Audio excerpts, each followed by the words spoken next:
சரி, அடுத்ததாக நாம கர்த்தருடைய வார்த்தைகளுக்குள்ளே கடந்து போக போகிறோம். நானும் வாரந்தோறும் உங்களுக்கு தேவனுடைய வார்த்தைகளை விளக்கி சொல்லுகிறேன். அது உங்களுக்கு பிரயோஜனமா இருக்குதா? அது உங்களுடைய வாழ்க்கையில எந்த அளவுக்கு உதவிகரமாக இருக்கிறது? சில பேர் மெயில் போடுறீங்க, கடிதம் அனுப்புகிறீர்கள். ஆனால் எல்லாரும் அதை செய்யணும். அப்போ தான் எனக்கு தெரியும், சரி நம்ம சொல்லுகிற வார்த்தைகள் அல்லது இந்த தியான நேரம் இவங்களுக்கு இந்த அளவுக்கு அது பிரயோஜனமாக இருக்கிறது. இன்னும் நம்ம அவங்களுக்கு எப்படி பெட்டராக சில காரியங்களை செய்யலாம் என்று உங்களுடைய கருத்துக்கள் மூலமாகத்தான் நாங்கள் அதை விளங்கி கொள்ள முடியும். நீங்கள் அதை கேட்டுட்டு நல்லா இருந்துச்சு நீங்களாக சொல்லிட்டு போயிட்டீங்கன்னா எங்களுக்கு அது எப்படி உங்களுக்கு பயன்பட்டது என்பதை அறிந்து கொள்ள முடியாமல் போயிடும். நீங்கள் ஒருவேளை அந்த கமெண்ட் பாக்ஸில் கமெண்ட் கொடுத்தா கூட அதை விட சிறப்பானது என்னென்னா இமெயில் ஐடி, எங்களுடைய இமெயில் ஐடி உங்களுக்கு கடைசியில் காட்டுவாங்க. அதை நீங்கள் பார்த்துக்கங்க. ஃபோன் இருக்கிறது. உங்களுக்கு கர்த்தர் ஏதாவது அற்புதங்களை செய்திருந்தால் நீங்கள் ஃபோன் வழியாக சாட்சி சொல்லலாம். இமெயில் ஐடி மூலம் நீங்கள் உங்களுடைய கருத்துக்களை தெரிவிப்பதோடு உங்களுக்கு விசேஷமான ஜெப குறிப்புகள் இருந்தால் அதையும் நீங்கள் கொடுக்கலாம். இந்த முறை என்ன தெரியுமா விசேஷம்? இந்த முறை இங்கே காட்டுகிற இந்த இமெயில் ஐடியில் நீங்கள் அனுப்புகிற எல்லா ஜெப குறிப்புகளையும் நான் தான் முதல்ல வாசிக்கிறேன். நான் தான் அதற்காக ஜெபம் பண்ணுகிறேன். அதற்கு பதிலும் உங்களுக்கு நான் அனுப்புகிறேன். முன்னெல்லாம் அலுவலகத்துக்கு போகும், அங்கே இருக்கிற ஜெபக்குழுவினர் எடுத்து அதை வாசிப்பாங்க, அவங்களும் வாசிப்பாங்க. ஆனால் இந்த முறை முதல்ல நான் தான் படிக்க போகிறேன். இது என்னுடைய இமெயில் ஐடி. அதில் நீங்கள் 2 வரி இந்த நிகழ்ச்சியை பற்றி உங்கள் கருத்துக்களையும் சொல்லலாம். அதுக்கப்புறம் உங்களுக்கு ஏதாவது ஜெபக்குறிப்பு இருக்குது அப்படின்னா நீங்கள் சொல்லலாம். அது மாத்திரம் இல்லை, பொதுப்படையாக இன்றைக்கி நான் சொன்னேனே, சிறுவர்களை குழந்தைகளை குறிவைத்து தாக்கக்கூடிய கொள்ளை நோய், இது மாதிரி ஏதாவது செய்திகளை நீங்கள் கேள்விப்பட்டால் அதையும் கூட நீங்கள் எங்களோடு சொன்னீங்கன்னா அதையும் இந்த நிகழ்ச்சிகளை பயன்படுத்தி நம்மெல்லாம் சேர்ந்து ஜெபம் பண்ணலாம். சரி, இன்னைக்கு நம்ம கர்த்தருடைய வார்த்தைகளுக்குள்ளே கடந்து போக போகிறோம். இன்னைக்கு நம்முடைய தியானத்திற்கென்று நான் எடுத்துக்கொண்டிருக்கிற வேத வசனம், எல்லாரும் பைபிள் வச்சுருக்குன்னு சொன்னேன். பைபிள் நீங்கள் எடுத்துக்கங்க, ஜிப்பை தரங்க. இப்போ நான் சொல்கிற இந்த வசனத்தை நீங்கள் வேகமாக எடுங்கள். சங்கீத புஸ்தகம் 119 அதிகாரம் 71 வசனம். அதில் ஒரு விசேஷமான ஒரு காரியத்தை தாவீது சொல்லுகிறார். எல்லாரும் பாருங்கள், கஷ்டம் வரும்போது புலம்புவோம், உபத்திரவப்படும் போது முறுமுறுப்போம், அல்லது எனக்கு மாத்திரம் ஏன் இந்த சோதனை அப்படின்னு முகத்தை 4 முழத்துக்கு தொங்க போட்டு கொண்டு அப்படியே தெரிவோம். பார்க்குறவங்ககிட்டலாம் சொல்லுவோம், எனக்கு வர்ற மாதிரி உபத்திரம் யாருக்கு வரக்கூடாது. ஆனால் இவர் இங்கே ஒரு காரியம் சொல்கிறாரு. சங்கீத புஸ்தகம் 119:71, நான் உபத்திரவப்பட்டது எனக்கு நல்லது, அதனால் உம்முடைய பிரமாணங்களை கற்றுக்கொள்கிறேன். பார்த்தீங்களா, ஒரு உபத்திரவம் என் வாழ்க்கையில் வரும்போது அந்த உபத்திரவத்தின் மூலம் நான் உம்முடைய பிரமாணங்களை, நீங்கள் விதிக்கிற உம்முடைய கட்டளைகளை கற்றுக்கொள்கிறேன். சும்மா நான் ஏற்றளவில் வாசிப்பது வேற, உபத்திரவப்படும் போது ப்ராக்டிக்கலாக கற்றுக்கொள்கிறேன். அவர் சொல்கிறார், அப்போ உபத்திரம் எவ்வளோ முக்கியமானது என்று அவர் சொல்ல வருகிறார். இன்னொரு வசனம் அதே அதிகாரத்தில் சொல்கிறாரு, 67வது வசனத்தையும் சேர்த்து படிங்க. நான் உபத்திரவப்படுவதற்கு முன்னே வழி தப்பி நடந்தேன். எனக்கு எதெல்லாம் நல்லதுன்னு தோணுதோ, எந்த வழியெல்லாம் எனக்கு சந்தோஷத்தை தருகிறதோ அப்படி வழி தப்பி நடந்தேன். அது தேவனுடைய பிரமாணத்துக்கு உட்பட்டதா, தேவனுடைய விருப்பத்துக்கு உட்பட்டதா, தேவனுடைய கட்டளைக்கு உட்பட்டதாங்கிறத கவனிக்கலை. ஆனால் நான் அதில் போன பொழுது உபத்திரவங்கள் வந்ததுனால நான் இப்பொழுதோ உபத்திரவத்துக்கு பிறகோ உம்முடைய வார்த்தையை காத்து நடக்கிறேன். நான் நடக்கும்போது இது கர்த்தருடைய வார்த்தையோடு பொருந்தி போகிறதானா என்று பார்த்து, கர்த்தருடைய வார்த்தையை காத்து நடக்கிறேன்னா என்ன அர்த்தம்? நான் ஒரு காரியத்தில் நடக்கும்போது இது கர்த்தருடைய வார்த்தைக்கு ஒப்பானது தானா, அந்த வார்த்தையின் அடிப்படையிலே என்னுடைய நடக்கை இருக்கிறதா என்பதை நான் இப்போ கவனமாக பார்த்து போகிறேன். கவனமாக முதல்ல பார்க்குறோம், ஒரு சூடான ஒரு பாத்திரத்தை தொடும்போது சுட்டு விடுகிறது. உடனே நம்ம என்ன கற்றுக்கொள்கிறோம்? பாத்திரம் சூடாக இருந்தால் தொடக்கூடாது, அதில் அப்படியே ஒரு புகை வந்துச்சுன்னா தொடக்கூடாது அப்படிங்கிறத நம்ம கற்றுக்கொள்ளுகிறோம். இந்த 2 வசனத்தையும் நான் உங்களுக்கு சேர்த்து வாசிக்கிறேன். நான் உபத்திரவப்பட்டது எனக்கு நல்லது, அதனால் உம்முடைய பிரமாணங்களை நான் கற்றுக்கொள்ளுகிறேன். 1, நான் உபத்திரவப்படுவதற்கு முன்பே வழி தப்பி நடந்தேன். இப்பொழுதோன்னா உபத்திரவத்துக்கு பிறகோ உம்முடைய வார்த்தைகளை காத்து நடக்கிறேன். நடக்கும்போதெல்லாம் உங்கள் வார்த்தையை நினைக்கிறேன். என்னுடைய நடக்கை கர்த்தருடைய வசனத்தோட பொருந்தி போகிறதா, வசனத்தின்படிதான் என்னுடைய நடத்தை இருக்கிறதா என்பதை நான் கவனித்து பார்த்து பார்த்து பார்த்து நடக்கிறேன்னு தன்னுடைய அனுபவத்தை தாவீது சொல்லி இருக்கிறார். பொதுவாக பாருங்க, கர்த்தருடைய பிள்ளைகள் உபத்திரவப்படும் போது பக்கத்தில் இருக்கிறவங்க என்ன சொல்கிறாங்கன்னா, உபத்திரவப்படுவது சாபம் என்று சொல்லுகிறார்கள். இப்போ சமீப காலமாக ஒரு டீச்சிங் பரவி கொண்டிருக்கிறது. உபத்திரவப்படுவது சாபம், உபத்திரவமே இல்லாமல் இருப்பதுதான் ஆசீர்வாதம் அப்படின்னு சொல்கிறாங்க. இன்னும் சிலர் சொல்கிறாங்க, அது ஏன் சொல்லுகிறார்கள் என்று எனக்கு தெரியல. ஒரு தேவனுடைய பிள்ளைக்கு ஒரு கார் இருக்கணும், ஒரு பங்களா இருக்கணும், சில நல்ல நிலங்கள் இருக்கணும், ஒரு வீடு, சொந்த வீடு இருக்கணும். இதெல்லாம் இருந்தால்தான் ஆசீர்வாதம். அது இல்லாவிட்டால் சாபம். கர்த்தருடைய பிள்ளை தான், ஆனால் சாபம். வாடகை வீட்டில் இருக்க நீ, ஒரு வண்டி கூட இல்லாமல் ஆட்டோலையில் போயிட்டு இருக்கிற என்று ஒரு உபதேசம் சொல்லப்படுகிறது. அது உண்மையா என்று கேட்டால் வேதத்தின்படி அது உண்மை அல்ல. உங்கள் வீட்டில் இருக்கிற வசதியும் வாய்ப்புகளும் உங்களுடைய ஆசீர்வாதத்தையும் சாபத்தையும் நிர்ணயிப்பதில்லை. அப்படி பார்த்தா உலக பெரிய பணக்காரர்கள் இருக்கிறாங்க. அமெரிக்காவில் பார்த்தீங்கன்னா ரோத்மன்ஸ் போன்றவர்கள் இருக்கிறாங்க. இந்தியாவில் அதானிகள், அம்பானிகள் எல்லாம் இருக்கிறாங்க. அவர்கள் எல்லாம் தேவனுடைய பிள்ளைகள் என்றால் அர்த்தமாகிவிடும்? அவர்களெல்லாம் தேவனால் ஆசீர்வதிக்கப்பட்டவர்கள் என்று அர்த்தமாகிவிடுமா? இல்லை. நமக்கு நேரிடுகிற வறுமையோ அல்லது ஐஸ்வர்யமோ நம்முடைய ஆவிக்குரிய நிலைமையை தீர்மானிப்பதில்லை. நீங்கள் அதை புரிஞ்சுக்கிறணும். இப்படி சொல்லப்படுகிற காரியம் தவறான ஒன்று. உங்களுக்கு சொந்தமாக ஒரு வீடு இல்லையா, ஒரு கார் இல்லையா, பேங்க்கில் குறிப்பிட்ட அளவு பேலன்ஸ் இல்லையா, நீ சபிக்கப்பட்டவன். இவ்வளோ நாள் ஜெபம் பண்ணி ஊழியம் பண்ணி என்ன கண்ட அப்படின்னு கேட்பாங்க. ஏன் கர்த்தர் உங்கள் ஊழியத்தை ஆசீர்வதிக்கலையா? அவர்களுடைய பார்வையிலே ஆசீர்வாதம் என்பது பொருளாதாரத்தின் அடிப்படையில் இருக்கிறது. ஆனால் கர்த்தருடைய பார்வையில் ஆசீர்வாதம் என்பது ஆவிக்குரிய ரீதியில் இருக்கிறது என்பதை நீங்கள் விளங்கி கொள்ளணும். சில சமயங்களில் ஊழியத்து நிமித்தம் கர்த்தர் சிலரை நல்ல பணத்தினாலும் செழிப்பினாலும் கூட ஆசீர்வதிப்பார். அது வேற. அவர்கள் அதை எடுத்து ஊழியத்துக்கு பயன்படுத்துவாங்க. நாம் பணம் தப்பு என்று சொல்லலை. பணம் இருந்தால்தான் ஆசீர்வாதம் சொல்கிறாங்களே, அது தப்பு அப்படின்னு சொல்கிறேன். இப்போ நவீன உபதேசங்கள் வெகு தீவிரமாக இப்படி பரவி வருகிறது. அதை நம்பி விடாதீர்கள். காரணம், இப்படி ஒருவேளை இந்த போதகங்களை ஏற்றுக்கொண்டு நீங்கள் உங்கள் சபையில் பிரசங்கம் பண்ணுறீங்க, ஊழியத்தில் பிரசங்கம் பண்ணுறீங்கன்னா கொஞ்சம் அதை திருத்தி கொள்ளுங்கள். காரணம் என்ன தெரியுமா? ஒருவேளை ஒரு மனிதன் ரொம்ப அன்றாட நிலைமைக்கு கஷ்டப்படுகிற ஒரு ஏழை விசுவாசி, ஒரு ஆட்டோ ஓட்டுறாரு, ஒரு சின்ன குடிசையில் இருக்கிறாரு, ஒரு வாடகை வீட்டில் இருக்கிறாரு, அவருடைய சம்பாத்தியம் கைக்கும் வாய்க்கும் தான் போதுமானதாக இருக்கிறது, அவர் ஒரு ஏழையாக இருக்கிறாரு, ஆனால் கர்த்தருக்குள்ள விசுவாசத்தில் பலமாக இருக்கிறாரு, வீட்டில் அவங்க கூடி ஜெபம் பண்ணுறாங்க.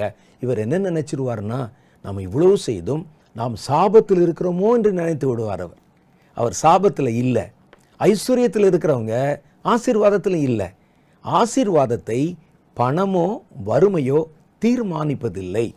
ஆனால் உடனே நம்ம என்ன சொல்லிடுவோம், நீதிமானுக்கு ஒரு உபத்திரம் வந்தால், தேவனுடைய பிள்ளைகளுக்கு உபத்திரம் வந்தால் அது சாபம் என்கிறதாக ஒரு கருத்து நமக்குள்ளே இருக்குது. ஆனால் நீங்கள் நல்லா யோசித்து பாருங்கள், நீதிமானுக்கு நடக்கிற மாதிரியே துன்மார்க்கனுக்கும் நடக்கும். உபத்திரவம் என்பது நீதிமானுக்கும் வருகிறது, துன்மார்க்கனுக்கும் வருகிறது. ஆனால் நீதிமான்களுக்கு வருவது வேறு விளைவை உண்டு பண்ணுகிறது, துன்மார்க்கனுக்கு வருகிற உபத்திரவம் வேறு விளைவை உண்டு பண்ணுகிறது. அதான் நீங்கள் நல்லா தெரிஞ்சுக்கிறணும். ஒரே உபத்திரவம் தான். அந்த உபத்திரவம் நீதிமான்களுக்கு, தேவனுடைய பிள்ளைகளுக்கு வரும்போது அது வேறு சில நல்ல விளைச்சல்களை உண்டு பண்ணுகிறது. அதே உபத்திரவம் துன்மார்க்கருக்கு வரும்பொழுது பாதகமான விளைவுகளை உண்டு பண்ணி விடுகிறது. குறிப்பாக மரணம். மரணம் என்பது ஒரு நெகட்டிவான ஒரு காரியம்தான். யாரும் மரணத்தை விரும்புவதில்லை. மரணம் துன்மார்க்கனுக்கு வரும், சன்மார்க்கனுக்கு வரும். ஆனால் துன்மார்க்கனுக்கு வருகிற மரணம் அவன் வாழ்க்கையில் வேற விளைவுகள் உண்டு பண்ணிடும். சன்மார்க்கனுக்கு வருகிற மரணம் நித்திய மகிமை உண்டு பண்ணிவிடும். வேதம் சொல்லுகிறது பாருங்க, துன்மார்க்கரின் மரணம் அழிவு. சங்கீத புஸ்தகம் 37வது அதிகாரம் 35 சில வசனங்களை வாசிச்சு பாருங்க. இப்படிப்பட்ட நெகட்டிவான காரியங்கள், மரணம் போன்ற காரியங்கள் துன்மார்க்கருக்கு அல்லது கர்த்தர் இல்லாமல் இருக்கிறவங்களுக்கு வரும்போது வேறு விளைவுகளை உண்டு பண்ணுகிறது. சங்கீதம் 37:35 சொல்லுகிறது, கொடிய பலவந்தனாகிய ஒரு துன்மார்கனை கண்டேன், அவன் தனக்கேற்ற நிலத்திலே முளைத்திருக்கிற பச்சை மரத்தை போல தழைத்தவனாயிருந்தான். அப்ப நம்ம என்ன சொல்லிடுவோம், பாருங்க கர்த்தர் ஆசீர்வதிச்சிட்டாரும்போ. ஆனாலும் அவன் ஒளிந்து போனான், பாருங்கள் அவன் இல்லை, அவனை தேடினேன், அவன் காணப்படவில்லை. நீ உத்தமனை நோக்கி செம்மையானவனை பார்த்திரு, அந்த மனுஷனுடைய முடிவு சமாதானம். கர்த்தர் சொல்றார், துன்மார்க்கனுக்கு வந்தது அழிவு, ஆனா செம்மையானவனை நீ பார்த்திரு, அவனுக்கு மரணம் வரும், அந்த மனுஷனுடைய முடிவோ சமாதானம். நித்திய சமாதானம் உள்ள ராஜ்யத்துக்குள்ள அவன் நுழைகிறான். 38வது வசனம் சொல்லுகிறது, அக்கிரமக்காரர் ஏகமாய் அழிக்கப்படுவார்கள், அறுப்புண்டு போவதே துன்மார்க்கரின் முடிவு. இந்த மரணம் துன்மார்க்கனுக்கு வரும்போது அவன் பரிசுத்த சபையிலே நிற்க முடியாதபடி, தேவனுடைய ராஜ்யத்திலே நுழைய முடியாதபடி அறுப்புண்டு போய்விடுவான். அக்கிரமக்காரரை நீங்கள் கவனிச்சு பார்த்தா, துன்மார்க்கனை கவனிச்சு பார்த்தா அவனுக்கு மரணம் வரும்.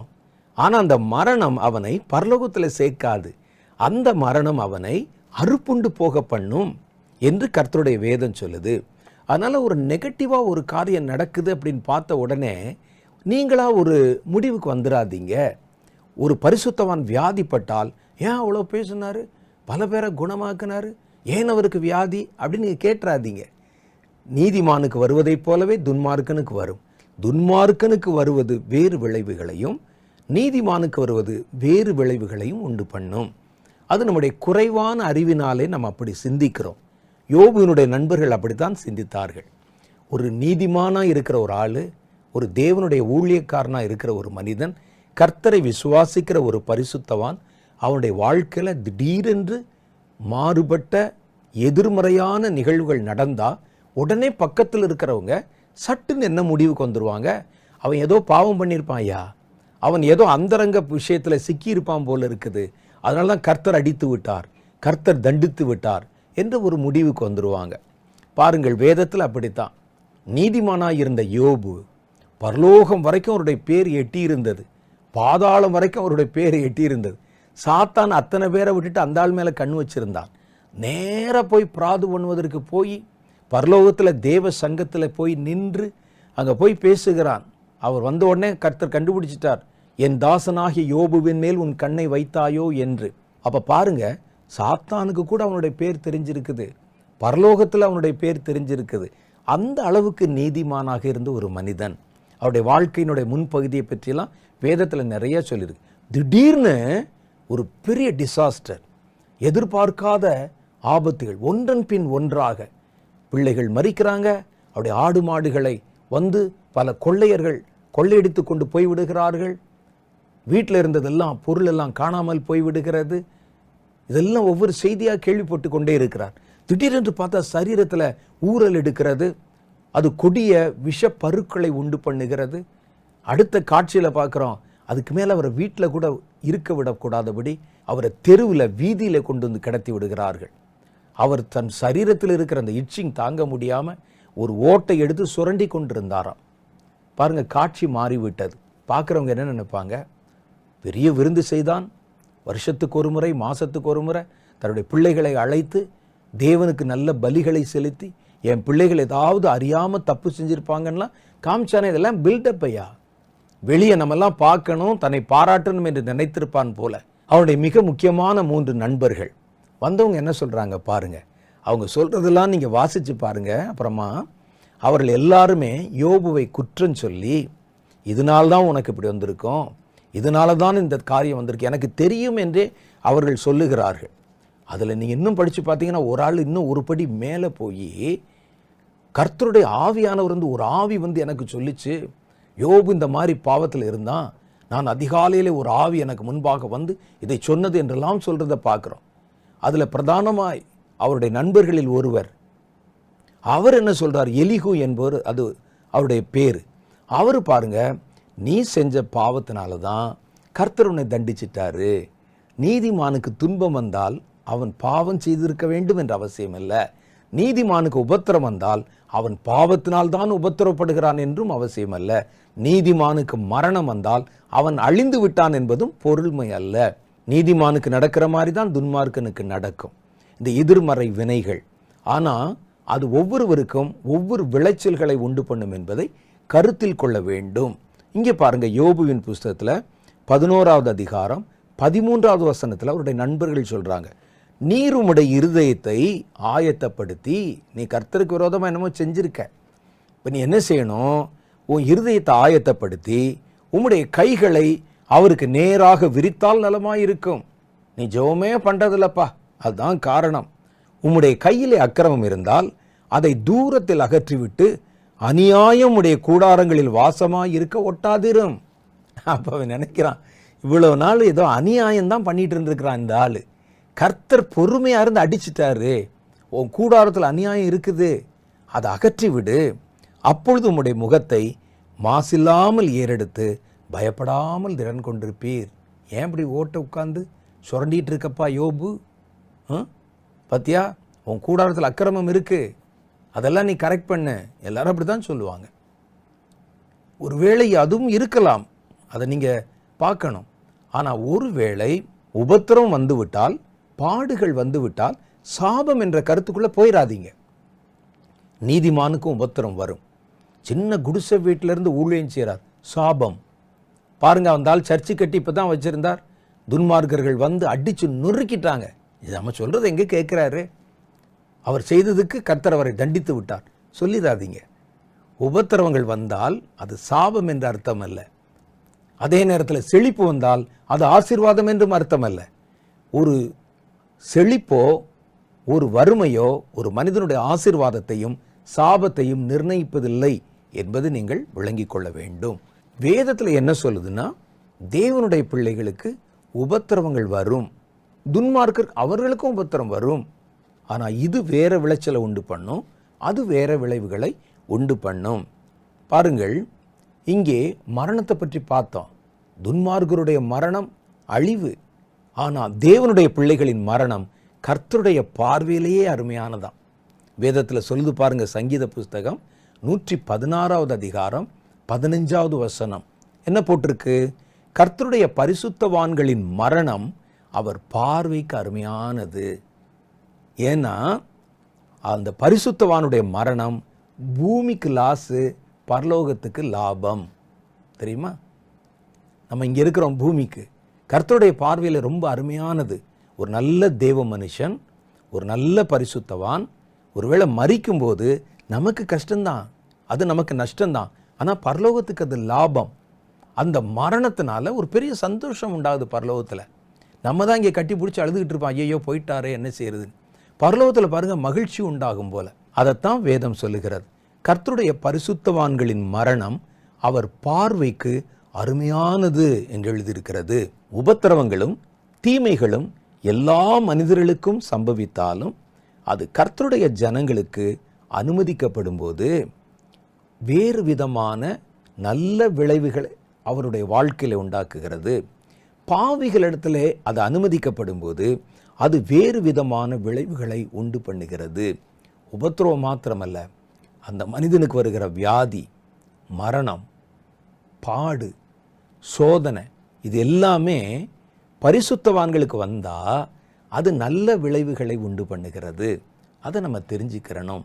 இன்றைக்கி ஒரு மாதிரி புதிய தகவல்களை சொல்கிறாங்களே, உனக்குன்னு சொந்தத்தில் கார் இல்லாட்டா போச்சு, உனக்கு சொந்தத்தில் நிலம் இல்லாட்டா போச்சு, நீ சபிக்கப்பட்டவன், கர்த்தர் ஆசீர்வதித்தால் உனக்கு சொந்தத்தில் வீடு இருக்கும்.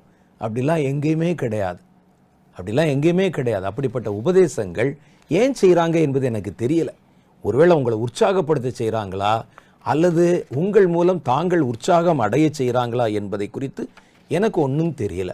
ஏனென்றால் நம்மை நடத்தின, நமக்கு உபதேசம் பண்ணின அப்போஸ்தலர்கள் என்ன சொல்கிறாங்க அப்படின்னு பார்த்தீங்கன்னா, பிலிப்பியருடைய புஸ்தகம் 3வது அதிகாரம் 20வது வசனத்தில் ஒன்று சொல்கிறாங்க, சகோதரரே, நீங்கள் என்னோடு கூட பின்பற்றுகிறவர்களாகி நாங்கள் உங்களுக்கு வழிகாட்டுகிறபடி நடக்கிறவர்களை மாதிரியாக நோக்குங்கள். இப்போ சும்மா சொல்கிறாங்களே பாருங்கள், நான் உள்ளே வரும்போது என் கையில் ஒன்றுமே இல்லை, இன்றைக்கி 4 கார் நிற்குது, 2 வீடு இருக்குது, 4 வீடு இருக்குன்னு சொல்கிறாங்களே, அதெல்லாம் சும்மா கேட்காதீங்க. நீங்கள் உங்களை நடத்துகிறவர்களை மாதிரியாக நோக்கி பாருங்கள். ஏனெனில் அநேகர் வேறு விதமாய் நடக்கிறார்கள். அவர்கள் கிறிஸ்துவின் சிலுவைக்கு பகைஞர் என்று உங்களுக்கு அநேகம் தரம் சொன்னேன். அவங்க சிலுவைக்கு பகைஞர், உங்களை சிலுவை தூக்க விட மாட்டாங்க. அப்போ சிலுவைக்கு பகைஞர் தானே. வேதம் சொல்லுகிறது, ஒருவன் என்னை பின்பற்றி வர விரும்பினால் தன்னைத்தான் வெறுத்து தன் சிலுவை எடுத்துக்கொண்டு என்னை பின்பற்ற கடவன். சிலுவைன்னா என்னது? என்ன சிலுவை என்பது ஆடம்பரமா? ஒரு தங்கத்தில் செய்கிறதா? வெள்ளி பூன் போட்டு செய்வதா? அல்லது கழுத்தில் போடுவதா? கழுத்தில் சுமப்பதில்ல, தோளில் சுமக்கணும். மரச்சிலுவை. சிலுவை என்பது உபத்திரவத்தை குறிக்கிறது. அவர்கள் என்ன செய்கிறாங்கன்னா சிலுவைக்கு பகைஞர். அதனால தான் நீங்கள் உங்களை சிலுவை தூக்குவதை பற்றி உங்களுக்கு சொல்ல மாட்டாங்க, சிலுவை சுமப்பதை பற்றி உங்களுக்கு சொல்ல மாட்டாங்க. ஒருவேளை அப்படி சொன்னால் கூட நீங்கள் போக மாட்டீங்களே. பல பேர் போக மாட்டாங்க. நீங்கன்னு சொல்லுங்க, நான் உங்களை சொல்லலை, விசுவாசிகளை சொல்லுகிறேன். சில விசுவாசிகள், அவர்கள் சிலுவைக்கு பகைஞர் என்று உங்களுக்கு அநேகம் தரம் சொன்னேன். அவங்க உங்களை சிலுவை தூக்க விட மாட்டாங்க, சிலுவையை பார்க்க கூட விட மாட்டாங்க. இப்பொழுது கண்ணீரோடு சொல்லுகிறேன், உனக்குன்னு ஒரு சிலுவை இருக்குது. கர்த்தருக்கு இந்த பாடுகள் வழியாக தான் பரலோகத்துக்குள்ளே வரணும், அதை பெற்றுக்கொள்ளுங்கள் என்று. அவர்களுடைய முடிவு அழிவு. அவர்களுடைய தேவன் வயிறு. அவன் வயிற்றை வளர்க்கறதுக்கு தான் சிலுவையை தள்ளி விடுகிறான். அவர்களுடைய தேவன் வயிறு. அவர்களுடைய மகிமை அவருடைய இலட்சை. அவங்களுடைய அருவருப்பு தான் அவனுடைய மகிமை. அவன் நினச்சிக்கிடுவான், பாருங்க நாங்கள் எப்படி ஜெகஜோதியாக இருக்கிறோன்னு. ஆனால் அது வேதம் சொல்லுது, அது அருவருப்பு. தேவனுக்கு அருவருப்பாக இருக்கிறது அவனுக்கு மகிமையாய் தோன்றும். அவர்கள் பூமிக்கு அடுத்தவைகளை சிந்திக்கிறார்கள். பார்த்தீங்களா? அவங்க பேச்சு, பிரசங்கம், தியானம், சொற்பொழிவு எல்லாமே என்னன்னா உலகத்துக்கு அடுத்தவைகள் தான் இருக்கும். கர்த்தர் உங்களை உலகத்தில் வாழ வைக்கிறதுக்கல்ல, நித்தியத்திலே தம்மோடு சேர்த்து கொள்வதற்கு உங்களை அழைத்திருக்கிறார். அதுதான் ரொம்ப முக்கியமானது. அப்போ அதை பார்க்க விட மாட்டாங்க. அவர்கள் பூமிக்கு அடுத்தவைகளை சிந்திக்கிறார். ஆனால் வேதம் சொல்றது அடுத்த வசனம் தான் ரொம்ப முக்கியமானது. நம்முடைய குடியிருப்போ சொல்கிறாங்களே சிலர், உங்களுக்கு இங்கே பங்களா இருந்தால் தான், இங்கே 4 விமானம் இருந்தால் தான், 10 கார் இருந்தால் தான் கர்த்தர் உன்னை ஆசீர்வதிக்கிறார் என்று பொருள் சொல்கிறாங்களே. வேதம் சொல்லுது, நம்முடைய குடியிருப்போ பரலோகத்தில் இருக்கிறது. அங்கே இருந்து கர்த்தராயிருக்கிற இயேசு கிறிஸ்து என்னும் இரட்சகர் வர எதிர்பார்த்து காத்து கொண்டிருக்கிறோம். நம்முடைய குடியிருப்பு பரலோகத்தில் இருக்கிறது. இதை எழுதின ஆளுக்கு சொந்த வீடு இல்லை. யாரு? நம்மை நடத்தின, உபதேசம் பண்ணின பவுல் அப்போஸ்தலனுக்கு சொந்தத்தில் வீடு இல்லை. அவர் அப்படியே அப்படியே அவாந்தர வெளியில் அலையிற ஆள் மாதிரி ஒவ்வொரு ஊர்லையும் சுற்றி திரிந்து கொண்டிருக்கிறார். கிடைச்சிடத்தில் படுத்து, கிடைச்சிடத்தில் தூங்கி, பிரயாணத்தில் அவர் பட்ட பாடுகளை ஒரு பெரிய பட்டியலே போடுறாரு. அப்போ நம்முடைய குடியிருப்பு பரலோகத்தில் இருக்கிறது. அப்போ பவுல் சபிக்கப்பட்டவரா? அவருடைய நம்பிக்கை பாருங்க, என் குடியிருப்பு பரலோகத்தில் இருக்குது. ஒருவேளை கர்த்தர் உங்களுக்கு நல்ல வீடுகள் கொடுத்தால் இருந்து கொள்ளுங்கள், அது தப்பு இல்லை. ஆனால் அதுதான் ஆசீர்வாதம் என்று சொல்லாதீங்க. நீங்கள் வசதியாக இருக்கிறீர்கள் என்பதற்காக ஒரு ஏழையை பார்த்து கொண்டு உன்னை கர்த்தர் சபித்திருக்கிறார், அதனால் இப்படி இருக்கிற அப்படின்னு சொல்லாதீங்க. அது பெரிய பாவம் ஆயிரும். ஐஸ்வர்யவான் லாசர் கதையில் அப்படி தான் ஆகிப்போச்சு. அந்த ஏழை இருந்தான். ஒருவேளை என்ன நினச்சிருப்பான், அவன் விதி, அவனுடைய முற்பிதாக்கள் செய்த பாவம். வீட்டு வாசலில் உட்காந்து பிச்சை எடுத்து சாப்பிட்றான். என்னுடைய முற்பிதாக்கள் எனக்கு பெரிய ஐஸ்வர்யத்தை சேர்த்து வச்சிருக்கிறாங்க, பெரிய பெரிய ஆடம்பரங்களை சேர்த்து வச்சிருக்கிறாங்க என்று அவன் நினைத்திருப்பான். மரணம் எல்லாவற்றையும் வெளிச்சம் போட்டு காட்டி விட்டதே. காட்சி மாறும்போது வாசல்ல இருந்தவன் உயரத்திலையும், வீட்டில் சம்பிரமமாக இருந்தவன் பாதாளத்தினுடைய வேதனையிலும் சிக்கி இருக்கிறத பார்க்குறோம். உங்களுக்கு இங்கே வீடெல்லாம் இருக்கட்டும், ஆசீர்வாதம் தான். கார்லாம் இருக்கட்டும், நல்லது தான். உங்களுக்கு வீடு பரலோகத்தில் இருக்குது என்கிற ஒரு நம்பிக்கை இருக்குதா உங்களுக்கு? உங்கள் குடியிருப்பு பரலோகத்தில் இருக்கிறது என்ற ஒரு நம்பிக்கை இருக்குதா உங்களுக்கு? வந்துருச்சா? அது யோசித்து பாருங்கள். அதுக்கு நீங்கள் என்ன செஞ்சீங்க? இங்கே வீடு கட்டுறதுக்கு எவ்வளோ பிளான் போடுறீங்களே, பரலோகத்தில் வீடு கட்டுறதை பற்றி என்னைக்காவது நினச்சிருக்கீங்களா? நம்முடைய நித்தியத்தை எங்கே கழிக்க போகிறோம் யோசிச்சு பார்க்கணும். 2 கொரிந்தியரின் புஸ்தகம் 5வது அதிகாரம் 1வது வசனம் சொல்லுகிறது, பூமிக்குரிய கூடாரமாகிய நம்முடைய வீடு அழிந்து போனாலும், அது அழிஞ்சுதான் போகும், அழிந்து போனாலும் தேவனால் கட்டப்பட்ட கை வேலை இல்லாத நித்திய வீடு பரலோகத்தில் நமக்கு உண்டென்று அறிந்திருக்கிறோம். அவங்களுக்கு அறிஞ்சிருக்கிறாங்க. நீங்க அறிஞ்சிருக்கிறீங்களா ஐயா? சொல்லுங்க. பரலோகத்தில் உங்களுக்கு வீடு இருக்குதா? பரலோகத்தில் வீடு கட்டுற அளவுக்கு நீங்க செஞ்சிருக்கீங்களா? ஆண்டவர் சொன்னாரே, உங்கள் பொக்கிஷங்களை பூமியில சேர்க்காதீங்கன்னு சொன்னாரு. Right, okay. பரலோகத்தில் சேருங்கன்னு சொன்னாங்களே, எப்படி சேர்க்கிறது? அதை பற்றி என்னைக்காவது யோசிச்சிருக்கீங்களா? உங்களுக்கு அதை பற்றி சொல்லி கொடுத்துருக்குறாங்களா? பரலோகத்தில் பொக்கிஷங்களை சேர்த்து வைங்கள் என்றாரே, அது என்ன பொக்கிஷம்? இங்கே இருக்கிற நம்ம எப்படி பரலோகத்தில் சேர்த்து வைக்கிறது? அதை பற்றி நம்ம என்னைக்காவது யோசிச்சிருக்கிறோமா? இங்கே சம்பாதிக்கிறத சுவிஸ் பேங்க்கில் சேர்த்து வைக்கிறத பற்றி யோசிக்கிறோமே, பரலோகத்தில் சேர்த்து வைக்கிறத பற்றி என்னைக்காவது நம்ம யோசிச்சிருக்கிறோமா? உங்களை நடத்துகிறவங்க உங்களுக்கு அதை சொல்லி கொடுத்துருக்குறாங்களா? அது ரொம்ப முக்கியம் இல்லையா? அதனால் ஒருவேளை தேவனுடைய ஊழியத்தை செய்கிற தேவனுடைய பிள்ளைகள் இது போன்ற கவர்ச்சிகரமான பிரசங்கங்களை பார்த்து ஜனங்களுக்கு எதையாவது தப்பாக சொல்லி கொடுத்துறாதீங்க. சம்பாதிக்க முடியாதவங்க, வறுமையில் இருக்கிறவங்க, அதே நேரத்தில் விசுவாசத்தில் உறுதியாக இருக்கிறவங்க மனம் பேதலித்து விடுவார்கள். நம்மை கர்த்தர் ஆசீர்வதிக்கலை போல, சாபத்தில் வச்சிருக்கிறார் போலன்னு நாளைக்கு சர்ச்சுக்கு வரமாட்டான். அவ்வளோதான், அவர்கள் மனம் வெதும்பி விடுவார்கள். சிலர் பின்மாறி கூட போயிடுவாங்க. நீங்கள் அவ்வளோ ஸ்ட்ராங்காக சொல்கிறீங்களே, அது தவறான காரியம் இல்லையா? பூமியில் இருக்கிற ஒரு காரும் ஒரு பங்களாவும் ஒரு பேங்க் பேலன்ஸுமா நம்முடைய ஆசீர்வாதத்தை தீர்மானிக்கிறது என்று நம்பிக்கொண்டிருக்கிறீர்கள்?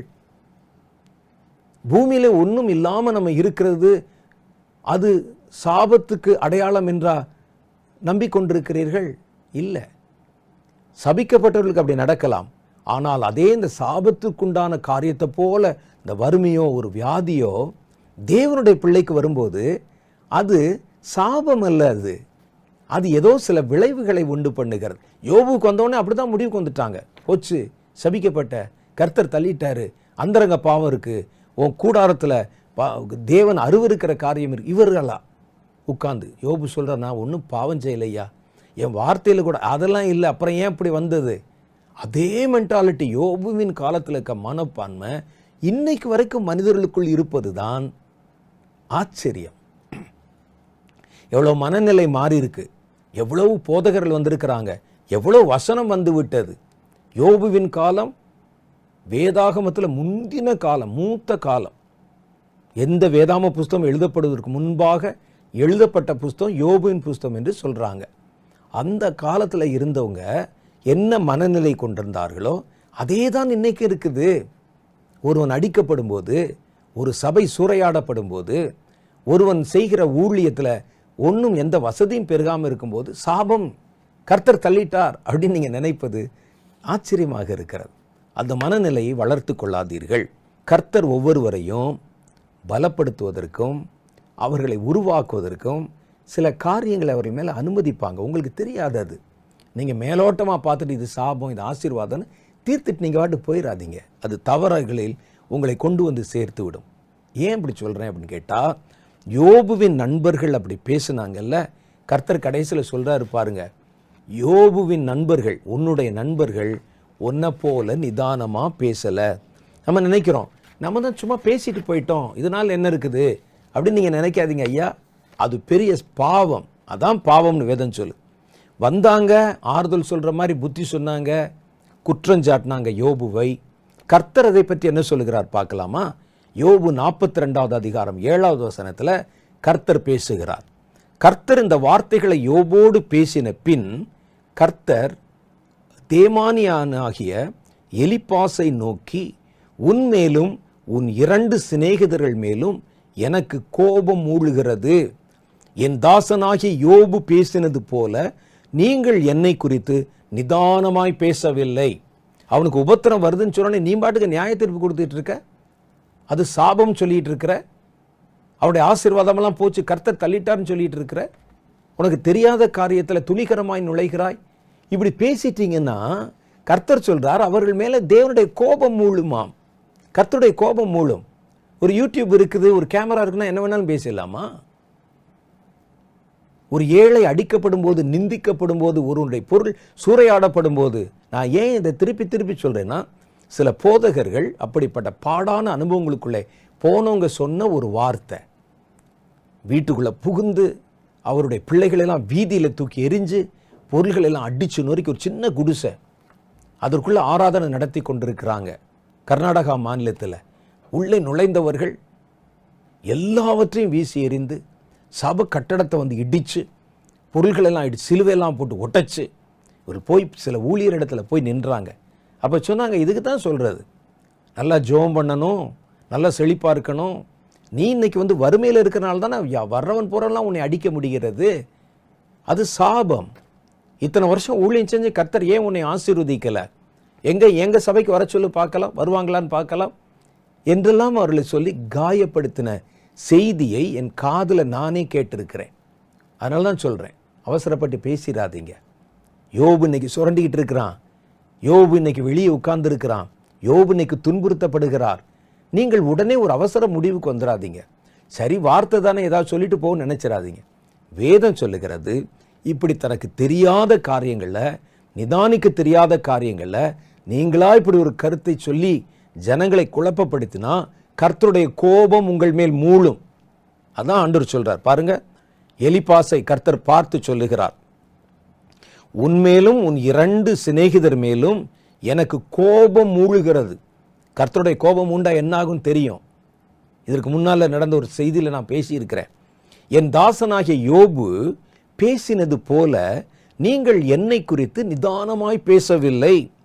ஆதலால் நீங்கள் 7 காளைகளையும் 7 ஆட்டுக்கடாக்களையும் தெரிந்து கொண்டு என் தாசனாகிய யோபிடத்தில் போய் உங்களுக்காக சர்வாங்க தகன பலிகளை இடுங்கள். என் தாசனாகிய யோபுவும் உங்களுக்காக வேண்டுதல் செய்வான். நான் அவன் முகத்தை பார்த்து உங்களை உங்கள் புத்தியினத்துக்கு தக்கதாக நடத்தாதிருப்பேன். இப்படி யார் சொல்லலைன்னு வச்சுக்கோங்க, மனம் திரும்பலன்னு. நம்முடைய புத்தியினத்துக்கு ஏதுவாக கர்த்தர் நம்மை நடத்தி விடுவார். அதை நம்ம புரிஞ்சுக்கிறணும். என் தாசனாகிய யோபு பேசினதை போல நீங்கள் என்னை குறித்து நிதானமாய் பேசவில்லை. நான் ஒருத்தனுடைய வாழ்க்கையில் ஒரு காரியத்தை செய்கிறேன், அவனை உபத்திரவத்துக்குள்ளே நடத்தி சில பிரமாணங்களை கற்றுக்கொள்ள வைக்கிறேன், அல்லது சில உபத்திரங்களுக்குள்ளே கொண்டு போய் அவனை சரியான பாதையில் நடத்துவதற்கு நான் முயற்சி பண்ணிக்கிட்டு இருக்கிறேன். அது எனக்கு அவனுக்கு இடையில் உள்ளது. உனக்கு தெரியுமா? நீ மேலே உட்காந்து சொல்கிற வாடகை வீட்டில் இருந்தால் சாபம் என்கிறாய், சொந்தத்தில் உங்களுக்குன்னு ஒரு கார் இல்லைன்னா சாபம் என்கிறீர்கள், பேங்க்கில் நல்ல ஒரு வருமானம் இல்லை, ஒரு பேலன்ஸ் இல்லைன்னா சாபம் என்கிறீர்கள். இது அதனுடைய அளவுகோலாக இருக்குமா? இது கர்த்தருடைய காரியத்தை நீங்களாம் நிதானிச்சிடுறீங்களா? அப்படி அவருடைய வாழ்க்கையில் என்ன நடக்கிறது என்று உங்களுக்கு தெரியுமா? கர்த்தர் என்ன நடத்துகிறார் என்று தெரியுமா? உபத்திரவங்கள் சாபங்கள் அல்ல, அது துன்மார்க்கருக்கு வரும்போது சாபமாக இருக்கிறது. தேவனுடைய பிள்ளைகளுக்கு வரும்போது அவர்களுக்குள் பல நன்மைகளை உருவாக்குகிறது, பல நல்ல விளைவுகளை உண்டு பண்ணுகிறது. அதான் வேதம் சொல்லுகிறது. நாம் என்ன சொல்கிறோம்? அவங்களுக்கு எந்த உபத்திரம் வராதுன்னு சொல்கிறோம். கர்த்தருடைய வேதம் என்ன சொல்லு தெரியுமா? சங்கீத புஸ்தகம் 34வது அதிகாரம் 19ல் நீதிமானுக்கு வரும் துன்பங்கள் அநேகமாயிருக்கும். நீதிமானுக்கு நிறைய துன்பங்கள் வரும். இப்போ நான் சொல்லவா திருப்பி உங்களுக்கு துன்பமே வரல இல்லை, 7 கார் வெளியே நிற்கிது இல்லை, பெரிய பங்களா இருக்குல்ல, நீ நீதிமான் இல்லை அப்படின்னு நான் நியாயம் இருக்கவா? நியாயம் தீர்ப்பது நமக்குரியதல்ல. நீங்கள் சொல்கிறீங்களே, ஒரு எளியவனை பார்த்து சொல்கிறீங்க, ஒரு ஏழையை பார்த்து சொல்கிறீங்க, உனக்கு மேலே கர்த்தருடைய சாபம் இருக்குது. என்ன எதை கொண்டு அவர்களை எப்படி சுட்டி காட்டுகிறீர்கள்? இப்போ அவர் சொல்கிறாருன்னு வச்சுங்க, நீதிமானுக்கு ஒரு துன்பங்கள் அநேகமாக இருக்கிறது, நீங்கள் சம்பிரமமாய் வாழ்கிறீர்கள், நீங்கள் நீதிமான் இல்லை அப்படின்னு இதை மாற்றி சொல்லலாமா அவங்கள? அப்போ செல்வமோ அழிப்போ அவருடைய செழிப்போ அல்லது வறுமையோ ஒரு மனிதனுடைய ஆசீர்வாதம் சாபம் என்பதற்கான அளவுகோல்கள் அல்ல என்பதை நல்ல ஆழமாக மனசில் பதித்து வைத்துக் கொள்ளுங்கள். 2 கொரிந்தியரின் புஸ்தகம் 1வது அதிகாரம் 5வது வசனம் சொல்லுகிறது, எப்படி எனில் கிறிஸ்துவனுடைய பாடுகள் எங்களிடத்தில் பெருகுகிறதை போல என்று சொல்லுகிறார். கிறிஸ்துவ பட்ட மாதிரி பாடுகள் எங்களிடத்தில் பெருகிறது. எங்களை நடத்தினவங்க அப்படித்தான் சொல்லி கொடுத்துருக்கிறாங்க, நம்மை நடத்துகிறவர்கள் அப்படித்தான் சொல்லி தர்றாங்க. நீங்கள் கிறிஸ்துவனுடைய பாடுகளுக்கு பங்காளிகள் அப்படித்தானே சொல்லியிருக்கு. நீங்கள் நல்லா இருங்க, ஆனால் கிறிஸ்துவனுடைய பாடுகளை விரும்பி ஏற்றுக்கொள்ளுங்க. நீங்கள் கர்த்தருக்குன்னு பாடுபடுங்க, கஷ்டப்படுங்க. கிறிஸ்துவனுடைய பாடுகள் எங்களிடத்தில் பெருகுகிறது போல கிறிஸ்துவினாலே எங்களுக்குள் ஆறுதலும் பெருகிறது. 1 பேதுருவின் புஸ்தகம் 5வது அதிகாரம் 9வது வசனத்தில் சொல்றார் பாருங்க, விசுவாசத்திலே உறுதியாக இருந்து அவனுக்கு எதிர்த்து நில்லுங்கள். உலகத்தில் உள்ள உங்கள் சகோதரரிடத்திலே அப்படிப்பட்ட பாடுகள் நிறைவேறி வருகிறது என்று அறிந்திருக்கிறீர்களே.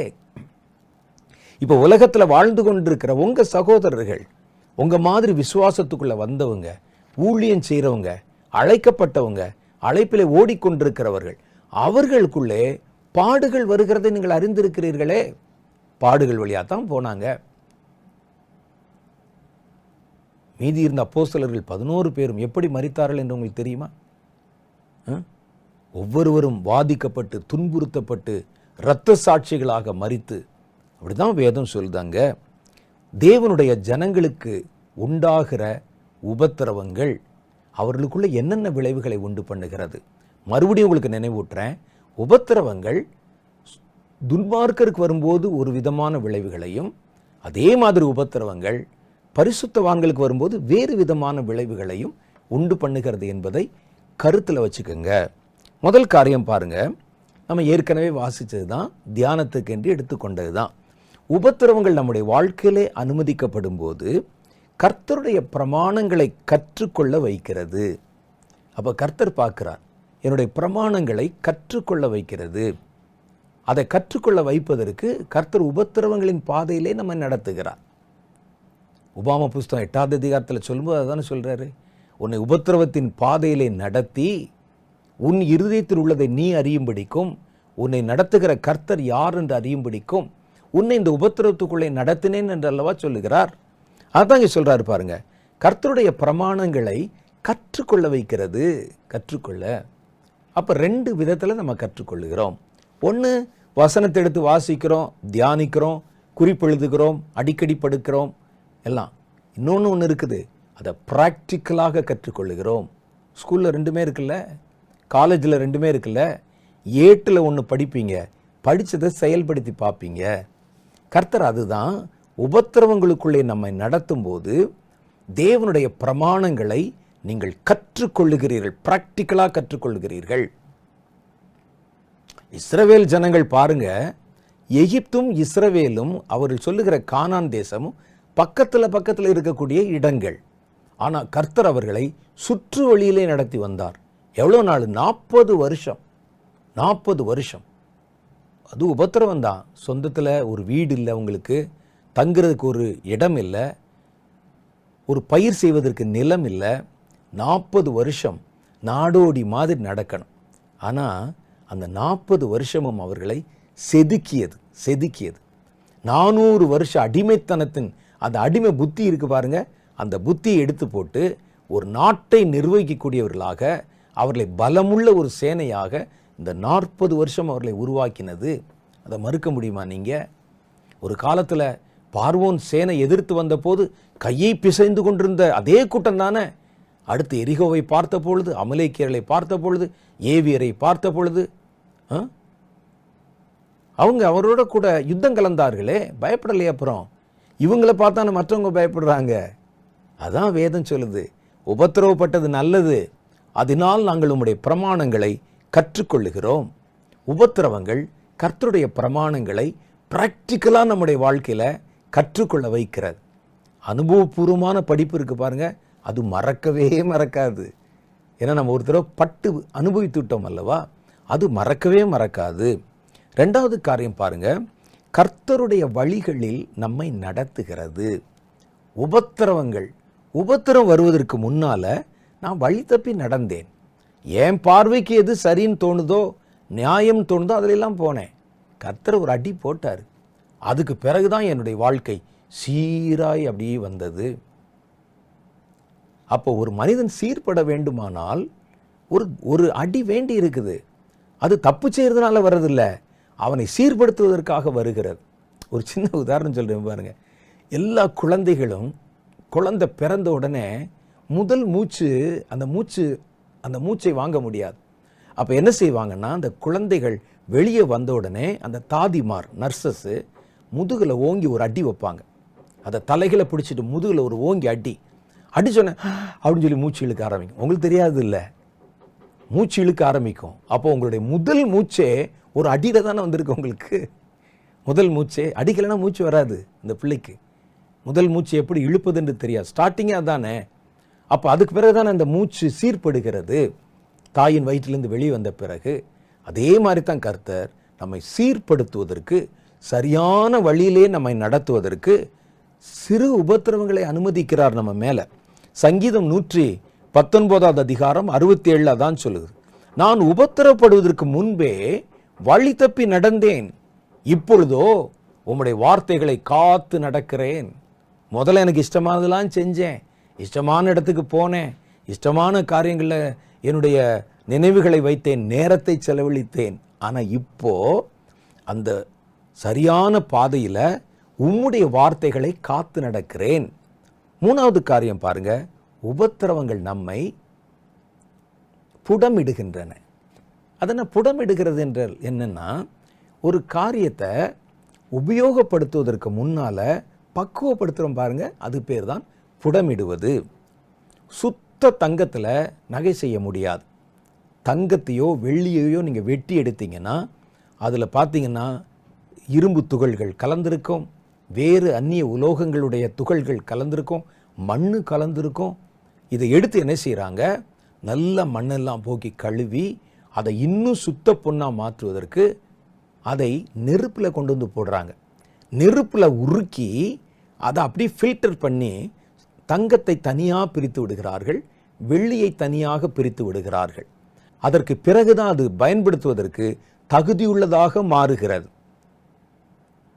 ஒரு மெட்டலை நம்ம உபயோகப்படுத்துகிற ஒரு காரியமாக, ஒரு பட்டயமாகவோ அல்லது சமையலுக்கு பயன்படுத்துகிற பாத்திரமாகவோ மாறணும்னா அந்த மெட்டல் எவ்வளோ அடி வாங்கணும்னு உங்களுக்கு தெரியுமா? அவ்வளோ அடி வாங்கும்.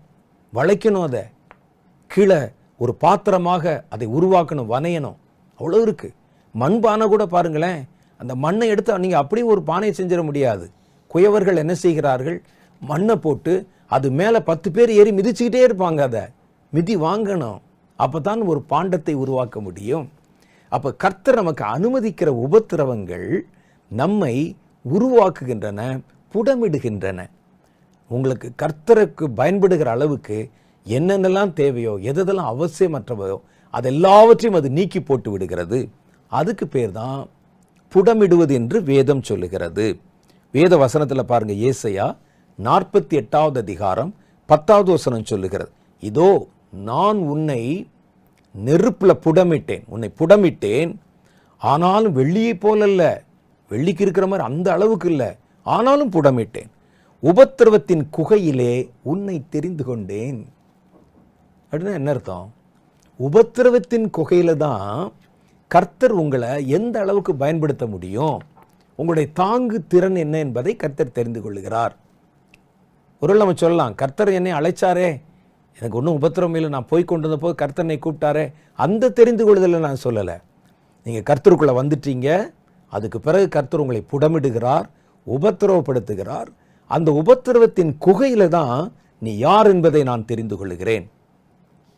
கர்த்தர் உங்களை அவாந்தர வெளியிலே நடத்தி உன்னுடைய மனதில் இருக்கிறத நீங்கள் அறியும்படிக்கும், நீங்கள் யார் என்பதை அவர் தெரிந்து கொள்ளும்படிக்கும் அவர் உங்களை இந்த கடினமான பாதையிலே நடத்துகிறார் என்று வேதம் சொல்லுது. ஒரு உபத்திரவத்தின் குகையில் உங்களை நடத்தி உங்களை கர்த்தர் என்ன தெரிந்து கொள்ளுகிறார், இவனை எந்த அளவுக்கு உபயோகப்படுத்த முடியும், இவனுடைய தாங்கு திறன் என்ன, இவன் எந்த அளவுக்கு எனக்கென்று உபயோகம் ஆவான், எந்த அளவுக்கு கொண்டு போக முடியும், அதுக்கு மேலே போச்சுன்னா உடஞ்சிருவான், இதெல்லாம் கர்த்தருக்கு தெரியும். அதை எல்லாவற்றையும் தெரிந்து கொள்வதற்காகத்தான் உபத்திரவத்தின் குகையிலே கர்த்தர் உங்களுடைய அந்த தரத்தை தெரிந்து கொள்ளுகிறார். இங்கே என்ன தரத்தில் உங்களை பயன்படுத்தலாம் என்பதை கர்த்தர் அங்கே தெரிந்து கொள்ளுகிறார். அதுதான் வேதம் சொல்லு. அப்போ நமக்கு உபத்திரவம் தேவைதானே? உபத்திரவமே வராமல் இருந்தால் நீங்கள் களஞ்சியத்தில் எப்படி போய் சேருவீங்க? ஒரு கோதுமையை சொலகில் போட்டு புடைக்கிற மாதிரி புடைப்பாங்க. புடைக்கும் போது தான் அது களஞ்சியத்திற்கு போய் சேருகிற கோதுமையாக மாறும். ஆண்டவர் சொன்னார் பாருங்க, அதை உபத்திரவத்துக்கு ஒப்பிட்டு சொன்னார். அன்று இரவிலே நீங்கள் வெகுபாடு படப்போகிறீர்கள் என்பதை தம்முடைய சீஷர்களுக்கு இயேசு சொல்லும்போது, சாத்தான் வந்து உங்களை சொலகில கோதுமையை புடமிடுகிறதை போல புடமிடுவதற்கு, உங்களை புடைப்பதற்கு உத்தரவு கேட்டுக்கொண்டான் என்கிறார். அப்போ கோதுமையை சுளைகளை புடைக்கிறாங்க பாருங்க, அது கோதுமைக்கு உபத்திரவம். ஆனால் அதுதான் அதில் இருக்கிற தேவையற்ற காரியங்கள் எல்லாவற்றையும் வெட்டி எடுத்து விடுகிறது, அதை காட்டில் பறக்கடிக்க விட்டுருது. அதுக்கப்புறம் இந்த சுத்தமான கோதுமை தான் எஜமானுடைய களஞ்சியத்துக்கு போய் சேருகிறது. அப்போ கோதுமை சுளைகளை புடைக்கப்படணும் இல்லை, அதுக்கு பேர் தான் உபத்திரவம். நீங்கள் அப்படிப்பட்ட உபத்திரவம் ஒரு மனிதனுடைய வாழ்க்கையில் நடக்கும்போது யோபுவின் சிநேகிதர் மாதிரி வெளியே உட்காந்து நியாயம் தீர்த்து கொண்டிருந்தால் என்ன அர்த்தம்? உங்கள் சபையில் வர்றவங்க கஷ்டப்படுறாரு, ஒருத்தருக்கு ரொம்ப உபத்திரவத்துக்குள்ளே போய் கொண்டிருக்கிறார், அடுத்தடுத்து இப்படி வருது. உடனே மேலிருந்து கொண்டு அவர் என்ன பாவம் பண்ணாரோ, அவர் என்ன காரியம் செஞ்சாரோ பாருங்கள், காணிக்கெல்லாம் ரொம்ப குறைவாக கொடுக்குறாரு, அதனால் கர்த்தர் தண்டிக்கிறார், இப்படிலாம் பேசிடாதீங்க. அது தவறு. ஒரு தேவனுடைய மனிதனுக்கும் அவனுடைய வாழ்க்கையில் நடப்பதற்கும் தேவனுக்கும் இடையில் எவ்வளோ விஷயங்கள் இருக்கலாம். வெளியே இருந்து டக்குன்னு யாரையும் நியாயம் திருத்துறாதீங்க. அதில் தேவனுடைய கோபம் நம்மேல் மூழ்வதற்கு வாய்ப்பு உண்டாகிவிடும். அடுத்த காரியம் என்ன நடக்குது பாருங்களேன். உபத்திரவம் ஒரு நீடிய சாந்தத்தையும் பொறுமையையும் நமக்கு உண்டாக்குகிறது. அது மாத்திரம் இல்லை, திடமான ஒரு நம்பிக்கையை நமக்குள்ளே உண்டாக்குகிறது. ரோமர் 5வது அதிகாரம் 2வது வசனத்தில் சொல்லுகிறார், 5வது அதிகாரம் 3வது வசனத்தில், அது மாத்திரமல்ல, உபத்திரவம் பொறுமையையும், பொறுமை பரீட்சையையும், பரீட்சை நம்பிக்கையும் உண்டாக்குகிறது என்று நாங்கள் அறிந்து. அவங்க ஒரு காரியத்தை அறிந்து கொண்டாங்க. என்னன்னா, உபத்திரம் வருது, ஏன் நமக்கு வருது? உயிர்த்தெழுந்த கர்த்தரைத்தானே பின்பற்றி இருக்கிறோம், கிறிஸ்துவுக்குள்ளே எல்லா ஆசீர்வாதங்களும் இருக்கிறதே, நம்ம ஏன் இப்படி நாய்படாத பாடுபடுகிறோம் என்று அவர்கள் சிந்தித்த போது ஒரு காரியத்தை கற்றுக்கொண்டார்கள். அவங்க என்ன அறிந்து கொண்டாருன்னா, உபத்திரவம் எங்களுக்குள்ளே நீடிய பொறுமையை உண்டு பண்ணுகிறது. பொறுமைதான் சோதனைக்கு நாங்கள் நிற்பதற்குண்டான பலனை உண்டு பண்ணுகிறது. அது எங்களுக்கு நம்பிக்கையை, கர்த்தர் மேல விசுவாசத்தை வலுப்படுத்துகிறது என்பதை நாங்கள் அறிந்து கொண்டோம். அதனால நாங்கள் என்ன செய்யறோம் சொல்றது பாருங்க, பவுல் சொல்றது பாருங்க, உபத்திரவத்திலே மேன்மை பாராட்டுகிறோம். உபத்திரம் வந்தோன்னு ஐயோன்னு சொல்லி நாங்கள் புலம்பல, மேன்மை பாராட்டுகிறோம். பாருங்க, கர்த்தருக்காக என்னை அடிச்சாங்க, கர்த்தருக்காக என்னை நிந்தித்தார்கள், கர்த்தருக்காக என்னை அவமானப்படுத்தினார்கள், உயிர் போற மாதிரி அடிச்சாங்க, நாங்கள் அதை பார்த்து பயப்படல, மேன்மை பாராட்டுகிறோம். அவன் திட்டினாயா, மேன்மை பாராட்டுகிறோம். அந்த மனப்பான்மை இப்பெல்லாம் மாறிப்போச்சு. அதனால்தான் நீங்கள் உங்களை நடத்தினவர்கள், உங்களுக்கு கர்த்தரை அறிமுகப்படுத்தினவங்க, கர்த்தரோடு வாழ்ந்தவர்கள், வேதத்தில் அவங்களுடைய சாட்சி, அவருடைய வாழ்க்கை, அவங்க எழுதி கொடுத்த உபதேசம், அதை மாத்திரம் விட்டு விலகிடாதீங்க. நாங்கள் உங்களுக்கு 1000 அனுபவங்களை சொல்லலாம், நாங்கள் இப்படி வந்தோம், இப்போ பாருங்கள் இப்படி இருக்கோம், நான் சொல்லலாம், பல சாட்சி சொல்லலாம். அதெல்லாம் விட்டுருங்க. உங்களை மூல உபதேசத்தில் உங்களை யார் நடத்தினாங்க அதை நீங்கள் தெளிவாக நீங்கள் அறிந்து கொள்ளுங்கள். அவர்கள் உங்களை நடத்தினவர்கள், உங்களுக்கு கிறிஸ்துவை அறிவிப்பதற்கு மூல காரணமாக இருந்தவர்கள். உபத்திரவத்தில் மேன்மை பாராட்டி இருக்கிறாங்க. உபத்திரவத்தில் புலம்பல, யாரையும் நியாயம் தீர்க்கல, உபத்திரவம் வருவது மேன்மை பாராட்டி இருக்கிறாங்க. விசுவாசிகள் உபத்திரவப்படும் போது அவங்கள என்கரேஜ் பண்ணியிருக்கிறாங்க. கர்த்தருக்காக இழப்பது யாருக்கையா வந்து கிடைக்கும்? எவ்வளோ பெரிய பாக்கியம்! கர்த்தருக்காக பாடுபடுவது எவ்வளோ சந்தோஷம் அப்படின்னு சொல்லி அவங்கள உற்சாகப்படுத்தி இருக்கிறாங்க. அவங்கள யாரையும் துன்பப்படுத்தலை, அவங்களுடைய விசுவாசத்தை தளர்ந்து போக பண்ணலை. உபத்திரம் வந்துச்சுன்னு சொன்னோன்னு அது சாபம் சொல்லிட்டு நியாயம் தீர்த்து விடவில்லை. அதுதான் அந்த நாட்களில் நீங்கள் அவங்கள நோக்கி பார்க்கணும். அவர் சொல்கிறார் பாருங்க, ரோமர் 5வது அதிகாரம் 4வது வசனத்தில், அதனால உபத்திரவங்களிலே மேன்மை பாராட்டுகிறோம், கர்த்தருக்காக நாங்கள் கஷ்டப்பட்டோம் என்பதில் மேன்மை பாராட்டுகிறோம், கர்த்தருக்காக நிந்திக்கப்பட்டோம் என்பதில் மேன்மை பாராட்டுகிறோம். அடுத்த காரியம் பாருங்க, நான் உங்களுக்கு வேகமாக சொல்லிடுறேன், நமக்கு ரொம்ப நேரம் இல்லை. நான் ஒரு காரியத்தை ஆரம்பித்து வச்சா நீங்கள் உட்காந்து தியானிச்சிங்கன்னா இன்னும் பெரிய பெரிய காரியங்களை உங்களால் விளங்கி கொள்ள முடியும். நித்திய கன மகிமையை உபத்திரவங்கள் நமக்கு உண்டாக்குகின்றன. யாரு? நீதிமான்களுக்கும் தேவனுடைய பிள்ளைகளுக்கும் வருகிற உபத்திரவங்கள்.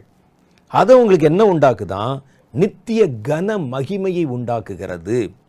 2 கொரிந்தியரின் புஸ்தகம் 4வது அதிகாரம் 17வது வசனம் சொல்லுகிறது, மேலும் காணப்படுகிறவைகளை அல்ல, காணப்படாதவைகளை நோக்கி இருக்கிற நமக்கு அப்படின்னா என்ன அர்த்தம்? இந்த உங்கள் கண்ணுக்கு தெரியுது பாருங்க, இதை வச்சு நீங்கள் ஜட்ஜ்மெண்ட்டுக்குள்ளே போயிடாதீங்க. காணப்படுகிறவர்கள் நிமித்தம் அல்ல. நீங்கள் பார்க்கக்கூடிய ஒரு காரு, பங்களா, பணம், வசதி, இவைகள் அல்ல. காணப்படாதவைகளை நம்பி இருக்கிறோம். வேறொரு ராஜ்யம் இருக்கிறது, அங்கே எங்களுடைய குடியிருப்பு இருக்கிறது. எங்கள் கண்ணு பார்க்கல அதை. அது அந்த ராஜ்யம் தேவனால் ஆளுமை செய்யப்படுகிறது. நாங்கள் காணப்படாதவைகளை குறித்து நிச்சயம் வைத்திருக்கிறோம். அவைகளையே நாங்கள் நோக்கி இருக்கிறோம். அதுதான் உண்மையான நோக்கம். இப்போ நம்முடைய நோக்கத்தை எங்கே திருப்புறாங்க? ஒரு வாங்க நம்ம எல்லாம் சேர்ந்து ஜெபம் பண்ணுவோம், எல்லாருக்கும் கர்த்தர் ஒரு கார் கொடுப்பதற்காக ஜெபம் பண்ணுவோம். உங்கள் பார்வை எங்கே திருப்புறாங்க பாருங்க. அடுத்து என்ன சொல்கிறாங்க? நம்ம எல்லாம் வாங்க கூடி ஒரு 10 நாள் நம்ம கர்த்தருடைய பாதத்தில் ஜெபிப்போம். கர்த்தர் நம்ம எல்லாருக்கும் வசதிகளை பெருக பண்ணணும், பேங்க்கில் பேலன்ஸை கொண்டு வந்து கர்த்தர் சேர்க்கணும். அப்போ கர்த்தருடைய மகிமையை உலகத்துக்கு நேராக திருப்பி உங்கள் பார்வையை காணப்படுகிறவர்களை நோக்கி திருப்புகிறோம். அது எவ்வளோ பெரிய காரியம் யோசிச்சு பாருங்களேன். சமீபத்தில் என்னென்னலாம் நடக்குது கர்த்தருடைய பேரை சொல்லி. ஒரு சொல்கிறார், நீங்கள் ஜெப கூட்டத்துக்கு வாங்க, நாங்கள் ஜெபம் பண்ணின உடனே உங்களுடைய பேங்க் அக்கௌண்ட்டில் பணம் வந்து சேரும். உங்களுடைய பர்ஸை திறந்து பாருங்கள், பர்ஸுக்குள்ளே முழுவதும் புது ரூபா நோட்டு பணம் வந்து சேரும் அப்படிலாம் சொல்கிறாங்க ஜனங்களை. ஜனங்களும் ஆமாம் வருது அப்படின்னு சொல்கிறாங்க. அது கண்டிப்பாக கள்ளப்பணமாக தானே இருக்கும். ஏன்னா பணம் என்பது கர்த்தர் உண்டாக்குனது அல்ல, மனிதர்கள் நமக்காக நம்ம உண்டாக்கி கொண்ட ஒரு சிஸ்டம். அதில் வேற யாராவது ஒரு காரியத்தை கொண்டு வந்து உள்ளே நுழைத்தால் அது மனிதரால் அங்கீகரிக்கப்படாத ஒரு பணம். அது கருப்பு பணம், அது கள்ளப்பணம். கருப்பணம் கூட இல்லை, கள்ளப்பணம். அது எப்படி கர்த்தர் கொண்டாடுவார்? அதுக்கு ஒரு 10 சாட்சி, இதெல்லாம் நம்பக்கூடியதா? யோசித்து பாருங்கள். அப்போ அவங்க என்ன செய்கிறாங்கன்னா, நாங்கள் கர்த்தரை பார்க்கறதுக்கு தான் சர்ச்சுக்கு வருகிறோம், கர்த்தரை பார்க்கறதுக்கு தான் நீங்கள் இவ்வளோ நேரம் உட்கார்ந்து கர்த்தருடைய காரியத்தை பார்க்கறதுக்கு தான் நீங்கள் இங்கே உட்கார்ந்து செய்தி கேட்டுக்கொண்டிருக்கிறீர்கள். நல்ல ஊழியர்கள் இல்லாமல் இல்லை, இவ்வளோ பேர் டிவியில் பேசுகிறாங்க, அதை கேட்டுக்கொண்டிருக்கிறீர்கள். நாங்கள் காணப்படாதவைகளை குறித்து உங்களை பார்க்க வைக்கிறோமா? காணப்படாதவைகளை நோக்கி உங்களுடைய விசுவாசத்தை திருப்புகிறோமான்னு பார்க்கணும். நீங்கள் இங்கே வந்து தேவனை பார்க்கறத விட்டுட்டு உங்களை நாங்கள் உலகத்தை பார்க்க வைக்கிறோம், ஒரு வீட்டை பார்க்க வைக்கிறோம், ஒரு காரை பார்க்க வைக்கிறோம், ஒரு வசதியை பார்க்க வைக்கிறோம், பேங்க் கணக்கை பார்க்க. எதுக்கு நாங்கள் எதுக்கு? எங்களுடைய வேலை காணப்படாத நித்திய ராஜ்யத்தை பேச. நீங்கள் இதுக்கு தான் இவ்வளோ நேரம் வந்து உட்கார்ந்து இருக்கிறீங்க. நீங்கள் அமர்ந்து காத்திருப்பது கர்த்தரை பற்றி தெரிந்து கொள்வதற்காக. காணப்படாத நித்தியமான காரியங்களை குறித்து அறிந்து கொள்வதற்காக. உங்கள் பார்வையை நான் இந்த பக்கம் திருப்பினா நான் உங்களை கர்த்தரிடத்திலிருந்து வழி தப்ப பண்ணுகிறேன் என்ற அர்த்தம் அல்லவா? ஆனால் முதல் நூற்றாண்டில் நடத்தினவங்களும் சரி நடந்தவங்களும் சரி தெளிவாக இருந்திருக்கிறாங்க. அவங்க பாருங்க, மேலும் காணப்படுகிறவைகளை அல்ல காணப்படாதவைகளை நோக்கி இருக்கிற நமக்கு. அவங்களே சேர்த்து சொல்ற, நம்ம எல்லாம் எதை நோக்கி இருக்கிறோன்னா, காணப்படாத ராஜ்யம், காணப்படாத நம்முடைய நித்திய குடியிருப்பு, காணப்படாத நித்திய ஜீவன், அதை நோக்கி இருக்கிற நமக்கு. மேலும் அவர் சொல்லுகிறார் 2 கொரிந்தியர் புஸ்தகம் 4:17, அதி சீக்கிரத்தில் நீங்கும் லேசான நம்முடைய உபத்திரவம் மிகுந்த அதிகமான நித்திய கன மகிமையை உண்டாக்குகிறது. இது பவுல் சொல்லியிருக்கிறார். நம்ம என்ன சொல்கிறோம்? உபத்திரம் வந்தால் சாபம் வந்து விட்டது. இந்த உபத்திரவங்கள் உங்களுக்கு அவசியம், உபத்திரவங்கள் வரணும். உபத்திரவங்கள் நடுவில் அது உங்களுக்கு பரலோகத்தில் நித்திய கனத்தை உண்டு பண்ணுகிறது. உலகத்தில் உண்டாகிற கனம் எதுவுமே நித்தியமானது அல்ல என்பதை நீங்கள் புரிந்து கொள்ளணும். ஒரு அமைச்சராக இருக்கிறார், ஒரு பெரிய கனத்துக்குரிய விஷயம், ஆனால் அது நிரந்தரம் அல்ல. ஒருவர் ராஜாவாக இருக்கிறார், கனத்துக்குரிய விஷயம், வந்தாலே ரெட் கார்ட் பட்டு விரிக்கிறாங்க, அதுவும் நித்தியத்துக்குரியதல்ல, நிரந்தரமானதல்ல. அலெக்சாண்டர் அப்படித்தானே பண்ணார். இதெல்லாம் நிரந்தரம் என்று நினைத்து கொண்டு காணப்படுகிறவன் பின்னால் ஓடினார்.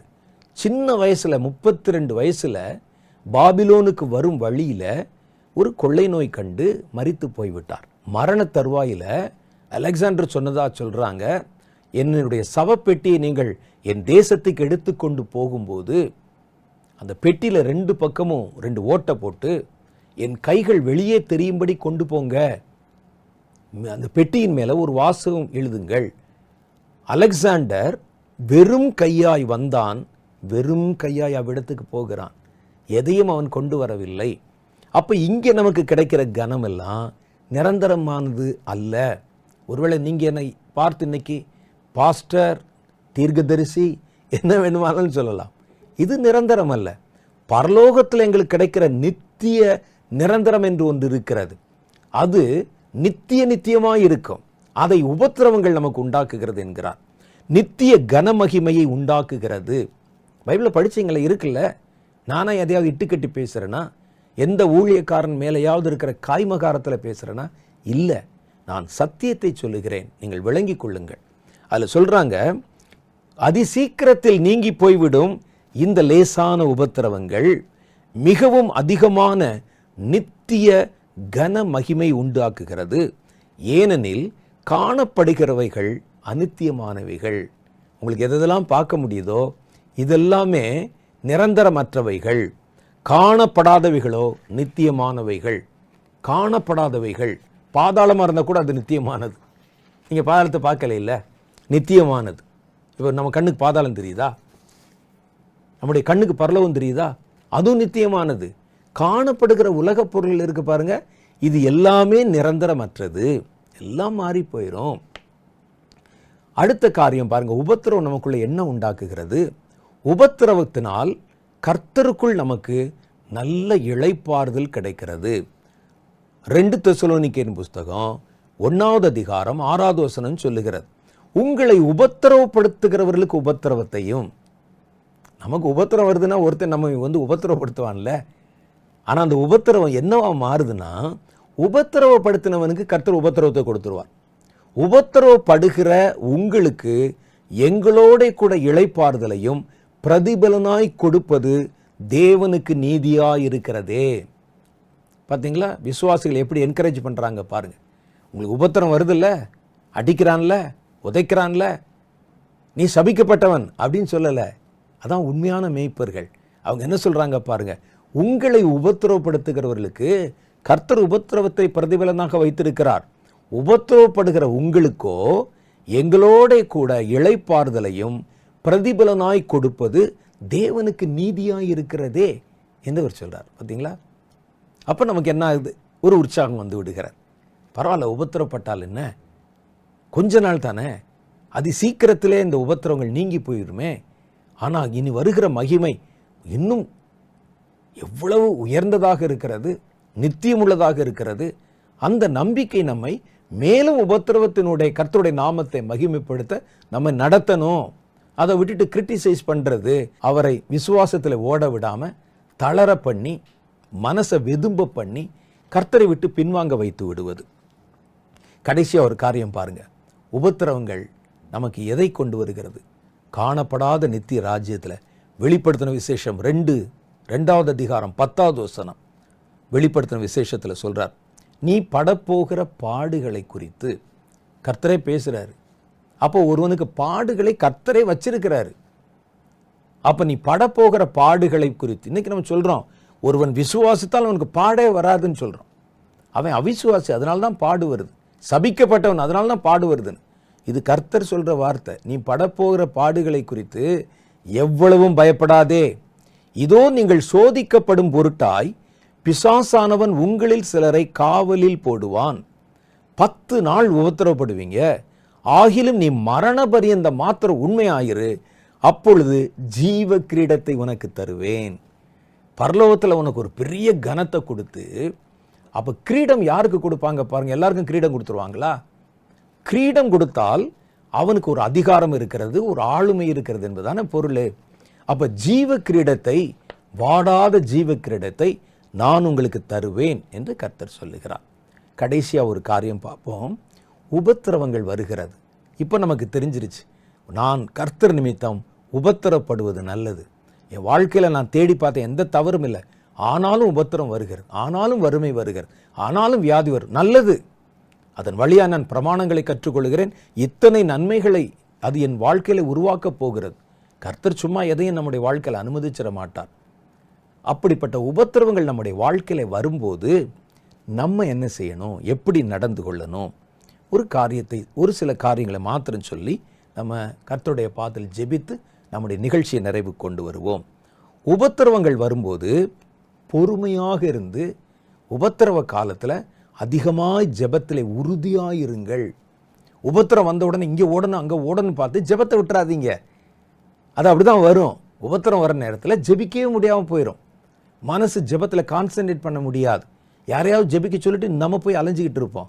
ஆனால் வேதம் சொல்லுது, உபத்திரம் வரும்போது நீங்கள் பொறுமையாக இருந்து ஜெபத்தில் உறுதியாக இருங்க. அந்த நேரத்தில் ரோமர் 12வது அதிகாரம் 12வது வசனம் சொல்லுகிறது, நம்பிக்கையிலே சந்தோஷமாயிருங்கள், உபத்திரவத்திலே பொறுமையாக இருங்கள், ஜெபத்தில் உறுதியாய் தரித்திருங்கள். ஒரு உபத்திரம் வரும்போது நீங்க உங்களுடைய நம்பிக்கையில சந்தோஷமா இருங்க. அவர் சொன்னாரே, நாங்கள் உபத்திரவப்பட்டது நல்லது, அது சந்தோஷமான ஸ்டேட்மெண்ட் தானே. அப்போ உபத்திரம் வரும்போது சந்தோஷப்படுங்க, பொறுமையாயிருங்க. அந்த உபத்திரவத்தை கர்த்தர் தாமே எடுத்து போட்டு விடுவார். ஒரு முள்ளில் ஒரு ஆடு போய் சிக்குச்சுன்னா அந்த மேய்ப்பன் அதை பதமாக எடுத்துருவான். அது தானே தன்னை விடுவித்துக் கொள்ள அங்கங்கே கையை உதறிச்சுன்னா முள்ளு முழுவதும் அதை காயப்படுத்தி விடும். உங்கள் நல்ல மேய்ப்பன் உங்களை பார்த்து கொண்டே தான் இருக்கிறார். அவர் கண்ணில் தான் நீங்கள் இருக்கிறீங்க. வந்திருக்கிற உபத்திரம் அவருக்கு தெரியாமலாம் வரல. அதனால நீங்கள் அந்த நம்பிக்கையிலே சந்தோஷமாக இருங்க, உபத்திரவத்திலே பொறுமையாக இருங்க, ஜெபத்தில் அந்த நேரத்தில் உறுதியாய் தரித்திருங்கள். நான் ஏற்கனவே சொன்ன மாதிரி உபத்திரம் வரும்போது ஜெபிப்பதற்கு நமக்கு மனசும் பொருந்தாது, ஜெபிப்பதற்கு நேரம் இருக்காது. ஆளுக்கு ஒரு ஐடியா சொல்லுவாங்க.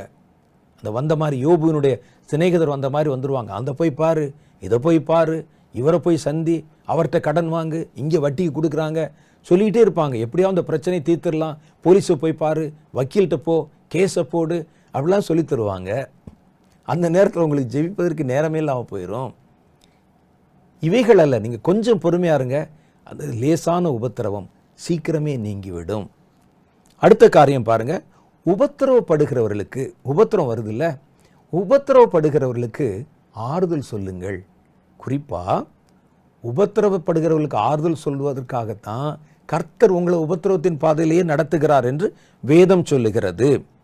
2 கொரிந்தியரின் புஸ்தகம் 1வது அதிகாரம் 4வது வசனத்தில் இந்த ஒரு கருத்தை பவுல் சொல்லுகிறதை பார்க்கிறோம். தேவனால் எங்களுக்கு அருளப்படுகிற ஆறுதலினாலே எந்த உபத்திரவத்திலாகிலும் அகப்படுகிறவர்களுக்கு நாங்கள் ஆறுதல் செய்ய திராணி உள்ளவர்களாகும்படி எங்களுக்கு வரும் சகல உபத்திரவங்களிலும் அவரே எங்களுக்கு ஆறுதல் செய்கிறவர். நாங்கள் ஆறுதலை யார்ட்டையும் போய் எதிர்பார்க்கல, மனிதரிடத்தில் போய் கேட்கல, அவரே எங்களை ஆறுதல் செய்கிறார். எங்களுக்கு ஏன் உபத்திரம் வருகிறது என்பதை நாங்கள் புரிந்து கொண்டோம். உபத்திரப்படுகிறவர்களுக்கு ஆறுதல் செய்யவும் அவங்களுக்கு நாங்கள் வந்த பாதையை கற்றுக் கொடுக்கவும் தான் கர்த்தர் எங்களை இந்த உபத்திரவத்திலே நடத்துகிறார் என்பதை நீங்கள் அறிந்து கொள்ளுங்கள். 3வது காரியம், உபத்திரவத்தில் சோர்ந்து போயிடாதீங்க. 10 பேர் வந்து சொல்லுவாங்க, யோபுனுடைய சிநேகிதர்கள் சொன்னார்கள், யோபு சோர்ந்து போகவில்லை. யோபுவின் மனைவி வந்து சொன்னாள், ஐயோ உம்முடைய சுவாசம் எனக்கு அருவருப்பாய் இருக்கிறது, இன்னும் உடைய உண்மைத்தனத்திலே உறுதியாய் இருக்கிறீரோ, தேவனை தூஷித்து உயிரை விடும்.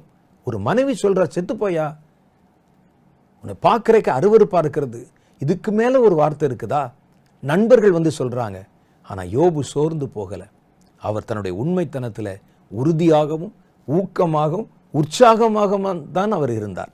தளர்ந்து போயிடல அவர். பாருங்க, அப்படிதான் சொல்லுது. சோர்ந்து போகாதிருங்கள்.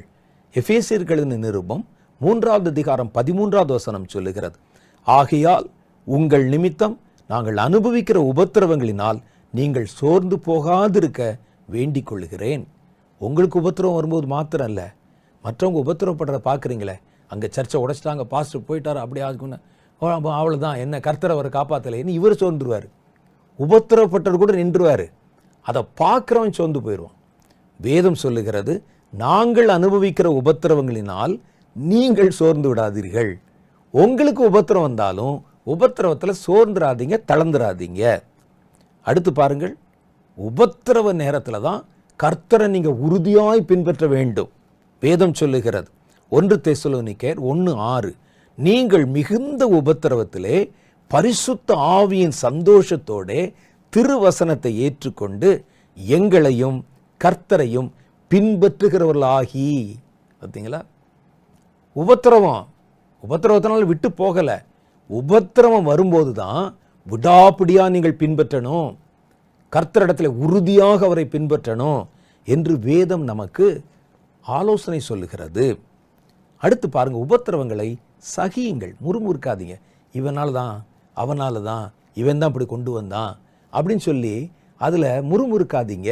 இது வேதம் சொல்லுகிற ஆலோசனை. கஷ்டம்தான். என்ன சொல்லுது பாருங்க, உபத்திரவங்களை சகியுங்கள். 1 தெசலோனிக்கேயர் 3வது அதிகாரம் 3வது வசனம், 1 பேதுருவின் புஸ்தகம் 2வது அதிகாரம் 19. வாசிச்சு பார்க்கலாம் வேகமா. இப்படிப்பட்ட உபத்திரவங்களை சகிக்க நாம் நியமிக்கப்பட்டிருக்கிறோம் என்று நீங்கள் அறிந்திருக்கிறீர்களே. உபத்திரம் வந்தோடனே ஏன் பதறீங்க? இந்த உபத்திரவங்களை சகிக்க நீங்கள் அழைக்கப்பட்டிருக்கிறீர்கள், நியமிக்கப்பட்டிருக்கிறீர்கள் என்பதை அறிந்திருக்கிறீர்களே. அப்போ உபத்திரவத்தை சகியுங்கள். 1 பேதுருவின் புஸ்தகம் 2வது அதிகாரம் 19வது வசனத்தில் சொல்றாரு, ஏனெனில் தேவன் மேல் பற்றுதலாயிருக்கிற மனசாட்சி நிமித்தம் ஒருவன் அநியாயமாய் பாடுபட்டு உபத்திரவங்களை பொறுமையாய் சகித்தால் அதுவே தேவனுக்கு பிரியமா இருக்கும். தேவன் அந்த உபத்திரவத்தில் நீங்க என்ன செய்றீங்கன்னு பார்க்கிறாராம்.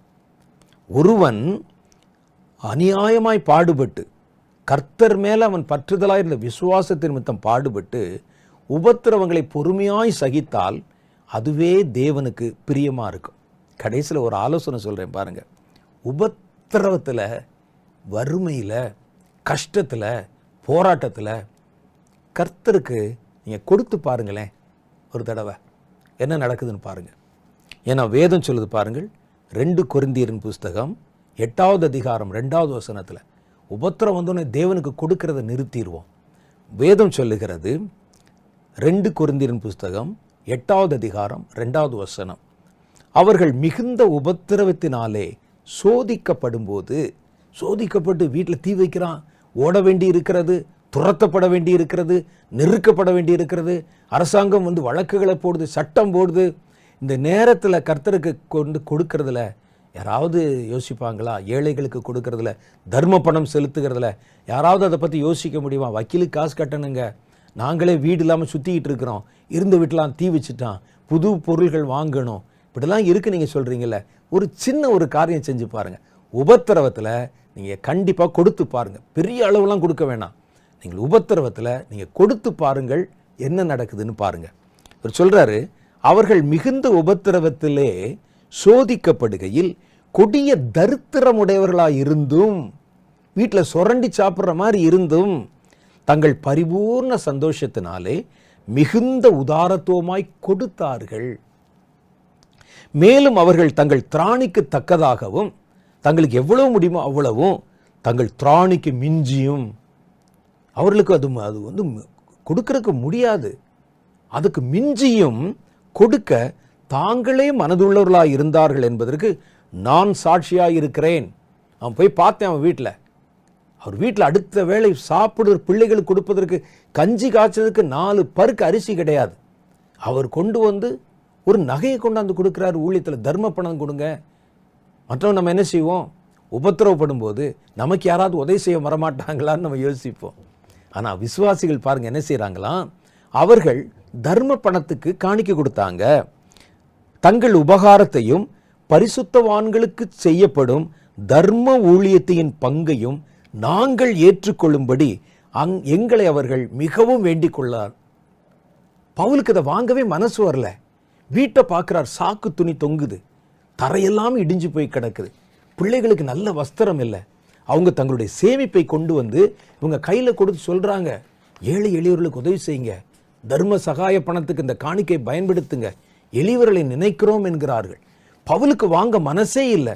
ஆனால் அவர்கள் என்ன செஞ்சாங்கன்னா, எங்களை வற்புறுத்தி கட்டாயப்படுத்தி இதை நீங்கள் வாங்கி கொள்ள வேண்டும் என்று எங்களை வற்புறுத்தினார்கள் என்று பவுல் சொல்றார். எப்படி பார்த்தீங்களா விசுவாசம்? எப்படிப்பட்ட விசுவாசிகளை பெற்றிருந்திருக்கிறார்கள் பாருங்க. ரொம்ப ஆச்சரியமாக இருக்கிறது. தங்கள் உபகாரத்தையும் பரிசுத்தவான்களுக்கு செய்யப்படும் தர்ம ஊழியத்தின் பங்கையும், எங்க பங்கு நாங்கள் ஏற்றுக்கொள்ளும்படி அவர்கள் எங்களை மிகவும் வேண்டிக் கொண்டார்கள். பவுல் எப்படி வாங்கியிருப்பார்? கண்ணீரோடு அவைகளை வாங்கியிருப்பார். இவனுக்கே சாப்பிட்றதுக்கு வழி இல்லை, பிள்ளைகளுக்கு உடுத்துவதற்கு துணி இல்லை, படுக்கிறதுக்கு இடம் இல்லை. அவர்கள் கொண்டு வந்து காணிக்கை கொடுக்குறாங்க. கொடுத்து பாருங்க. ஏனென்றால் உங்களுடைய நிறைவில் கொடுப்பதை விட குறைச்சல்ல நீங்க கொடுக்குறீங்க பாருங்க, அது பல மடங்கு பயனுள்ளது. ஒரு ஏழை விதவை அப்படித்தான் கொண்டு வந்து கொடுத்தாள். கர்த்தர் அதைத்தான் பாராட்டினார். மார்க்கு சுவிசேஷம் 12வது அதிகாரத்தில் அந்த சம்பவம் சொல்லப்பட்டிருக்குது. அது அளவு குறைச்சுதான். ஆனால் அவளுடைய பார்வையில் தன் ஜீவனத்துக்குரியது அது. மற்றவர்கள் தங்களுடைய ஐஸ்வர்யத்திலிருந்து கொடுத்தாங்க. அவர் 10,000 கொடுத்தார், இவர் 10 லட்சம் கொடுத்தார். அவருக்கு 10 கோடி வச்சிருப்பார், 10 லட்சம் கொடுத்தார். இங்க பாருங்க, உபத்திரவத்தில் அந்த ஏழை தாயார் என்ன செய்தார்கள்? மார்க்கு சுவிசேஷம் 12வது அதிகாரம் 41வது வசனம் சொல்லுகிறது. இயேசு காணிக்கை பெட்டிக்கு எதிராக உட்கார்ந்து ஜனங்கள் காணிக்கை பெட்டியில் பணம் போடுகிறதை பார்த்து கொண்டிருந்தார். ஐஸ்வர்யவான்கள் அநேகர் அதிகமாய் போட்டார்கள். ஏழையான ஒரு விதவையும் வந்து ஒரு துட்டுக்கு சரியான 2 காசை போட்டாள். அப்பொழுது அவர் தம்முடைய சீஷரை அழைத்து, காணிக்கை பெட்டியிலே பணம் போட்ட மற்ற எல்லாரை பார்க்கிலும் இந்த ஏழை விதவை அதிகமாய் போட்டாள் என்று மெய்யாகவே உங்களுக்கு சொல்லுகிறேன் என்றார். அவர்கள் எல்லோரும் தங்கள் பரிபூரணத்திலிருந்து எடுத்து போட்டாங்க. இவளோ தன் வறுமையிலிருந்து தன் ஜீவனத்துக்கு உண்டாயிருந்த எல்லாவற்றையும், இன்னைக்கு இருந்தது அந்த 2 காசு தான், வீட்டில் வேற பைசா இல்லை, இருக்கிறதை எல்லாம் கொண்டு வந்து போட்டு விட்டார் என்றார். பார்த்தீங்களா? குறைச்சல்ல கொடுத்து பாருங்க. குறைச்சல்ல கர்த்தருடைய ஊழியத்தை நிறைவேற்றுங்க. வேதம் சொல்லுகிறது, இக்காலத்து பாடுகள் இனி நம்மிடத்தில் வெளிப்பட போகும், தேவ மகிமைக்கு ஒப்பிடத்தக்க நல்ல. உபத்திரவத்தை அற்பமா நினைக்காதீங்க. உபத்திரவம் தேவையில்லை என்று உங்களுக்கு சொல்லுவாங்க. செழிப்புள்ள வாழ்க்கை தான் ஆசீர்வதிக்கப்பட்ட வாழ்க்கைன்னு சொல்லுவாங்க. வேதத்தில் அப்படி எந்த வசனமும் இல்லை. வேதத்தை எழுதினவர்களும் சரி, உங்களுக்கு இயேசுவை கற்பித்தவர்களும் சரி, பிரமாணங்களை எழுதி கொடுத்தவங்களும் சரி, யாரும் பெரிய ஐஸ்வர்யவான்களாக இருக்கவில்லை. அவர்கள் எளியவர்களாக உபத்திரவத்தில் பாடுகளில் கர்த்தரோடு கூட நெருங்கி அவர்கள் இருந்து நித்திய கனமகிமை சுதந்திரித்து கொண்டாங்க. உலகத்துக்குரியவர்களை பார்க்கும்படி உங்கள் கண்களை அவர்கள் திருப்பினால் கவனமாயிருங்கள். வேதம் சொல்லுது, நீங்க அப்படிப்பட்ட ஊழியக்காரனை கவனிச்சு பாருங்க. அவர்களுடைய தேவன் இயேசு அல்ல, வயிறு என்று நான் அல்ல, வேதம் சொல்லுகிறது. கடைசியா உங்களுக்கு ஒரு காரியத்தை சொல்றேன். ரோமர் 8வது அதிகாரம் 18 சொல்லுகிறது, ஆகையால் இக்காலத்து பாடுகள் இனி நம்மிடத்தில் வெளிப்பட போகும், தேவ மகிமைக்கு ஒப்பிடத்தக்கன அல்ல என்று எண்ணுகிறேன். அதான் உண்மை. நாம் நம்முடைய தலைகளை தாழ்த்தி ஒரு சிறு ஜெபம் பண்ணுவோம். கர்த்தருடைய நாமத்து நிமித்தம் நீங்கள் துன்பப்பட்டா மனம் சலித்து போகாதீங்க. ஒருவேளை ஒரு மிடில் கிளாஸில் நீங்கள் இருந்தால் மனம் சலித்து போகாதீங்க. ஒரு வீடு இல்லையே, ஒரு பங்களா இல்லையே, நம்ம சபிக்கப்பட்டிருக்கிறோம் என்று நினைச்சிடாதீங்க. உங்களுடைய ஆஸ்தியும் ஐஸ்வர்யமும் உங்களுடைய ஆசீர்வாதத்தையும் சாபத்தையும் அது நிர்ணயிப்பதில்லை என்பதை தெளிவாக புரிந்து கொள்ளுங்கள். உபத்திரவங்கள், இன்னும் நல்லா சொன்னால், உபத்திரவங்கள் நமக்குள்ளே பல ஞான நன்மைகளை, நித்திய நன்மைகளை உருவாக்குகிறதுனால நாங்கள் உபத்திரவத்திலே சந்தோஷப்படுகிறோம். இந்த உபத்திரவம் கர்த்தர் நிமித்தம் வருகிற உபத்திரவமாக இருக்கணும். சும்மா ஏதாவது தப்பு பண்ணிட்டு ஜெயிலுக்குள்ளே போயிட்டு உபத்திரப்படுன்னு சொல்லக்கூடாது. அதுலேயும் நம்ம ரொம்ப கவனமாக இருக்கும். நீதிமானுக்கு வரும் துன்பங்கள் அநேகமாக இருக்கும். கர்த்தர் அவைகள் எல்லாவற்றிலிருந்து அவனை விடுவித்து பாதுகாப்பார். இக்காலத்தில் வருகிற லேசான உபத்திரவங்கள் சீக்கிரம் கடந்து போகும். கண்களை மூடி ஜெபிப்போமா? அன்பும் இரக்கம் நிறைந்த எங்கள் பரலோக பிதாவே, இந்த வாயின் வார்த்தைகளை கேட்ட ஒவ்வொருவரையும் பேராய் நீர் ஆசீர்வதிப்பீராக.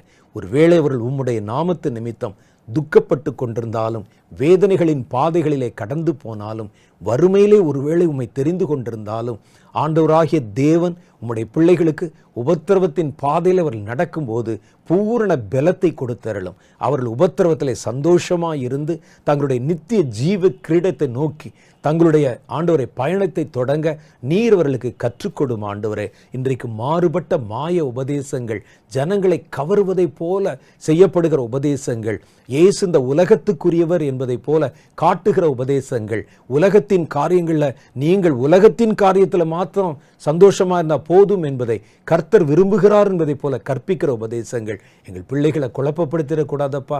எங்களுடைய முற்பிதாக்கள், எங்களுடைய அப்போஸ்தலர்கள் தாங்களும் நடந்து நாங்கள் நடக்கும்படி கற்பித்து கொடுத்த வேத சத்தியத்தில் நாங்கள் கவனமாக இருந்து அதை பின்பற்ற எங்களுக்கு அனுகிரகம் தாரும். தொடர்ந்து நீர் எங்களுக்கு தந்த அழைப்பிலே தேவன் எங்களுக்கு வைத்திருக்கிற நித்திய ஆசீர்வாதங்களில் ஒன்றையும் குறைவில்லாமல் பெற்றுக்கொள்ள இந்த வார்த்தைகளை கேட்ட ஒவ்வொருவர் மேலும் தேவனுடைய பிரசனம் இறங்கி அவர்களை பாதுகாக்கும்படிக்காக ஜெபிக்கிறேன். தேவனுடைய கரத்துக்கும் கர்த்தருடைய நடத்துதலுக்கும் இந்த வார்த்தைகளை கேட்ட ஒவ்வொருவரையும் ஒப்பு கொடுத்து ஜெபிக்கிறேன். நீரே பொறுப்பிடும், வழிநடத்தி ஆசீர்வதியும். இயேசுவின் நாமத்தினாலே எங்கள் ஜெபங்களை ஏற்றுக்கொள்ளும் எங்கள் பிதாவே, ஆமென். கர்த்தர் நம்ம கூட இருக்கிறார். உபத்திரவத்தில் சோர்ந்து போகாதீங்க. கர்த்தர் உங்களை சுத்திகரித்து புடமிட்டு வனைந்து ஒரு பெரிய மகிமைக்கு உங்களை ஆயத்தப்படுத்துகிறார் என்பதை விளங்கிக் கொள்ளுங்க. அடுத்த வாரம் வேறொரு புதிய செய்தியோடு நான் உங்களை சந்திக்கிறேன். அதுவரை கர்த்தர் தாமே உங்களை ஆசீர்வதித்து காப்பாராக. ஆமென்.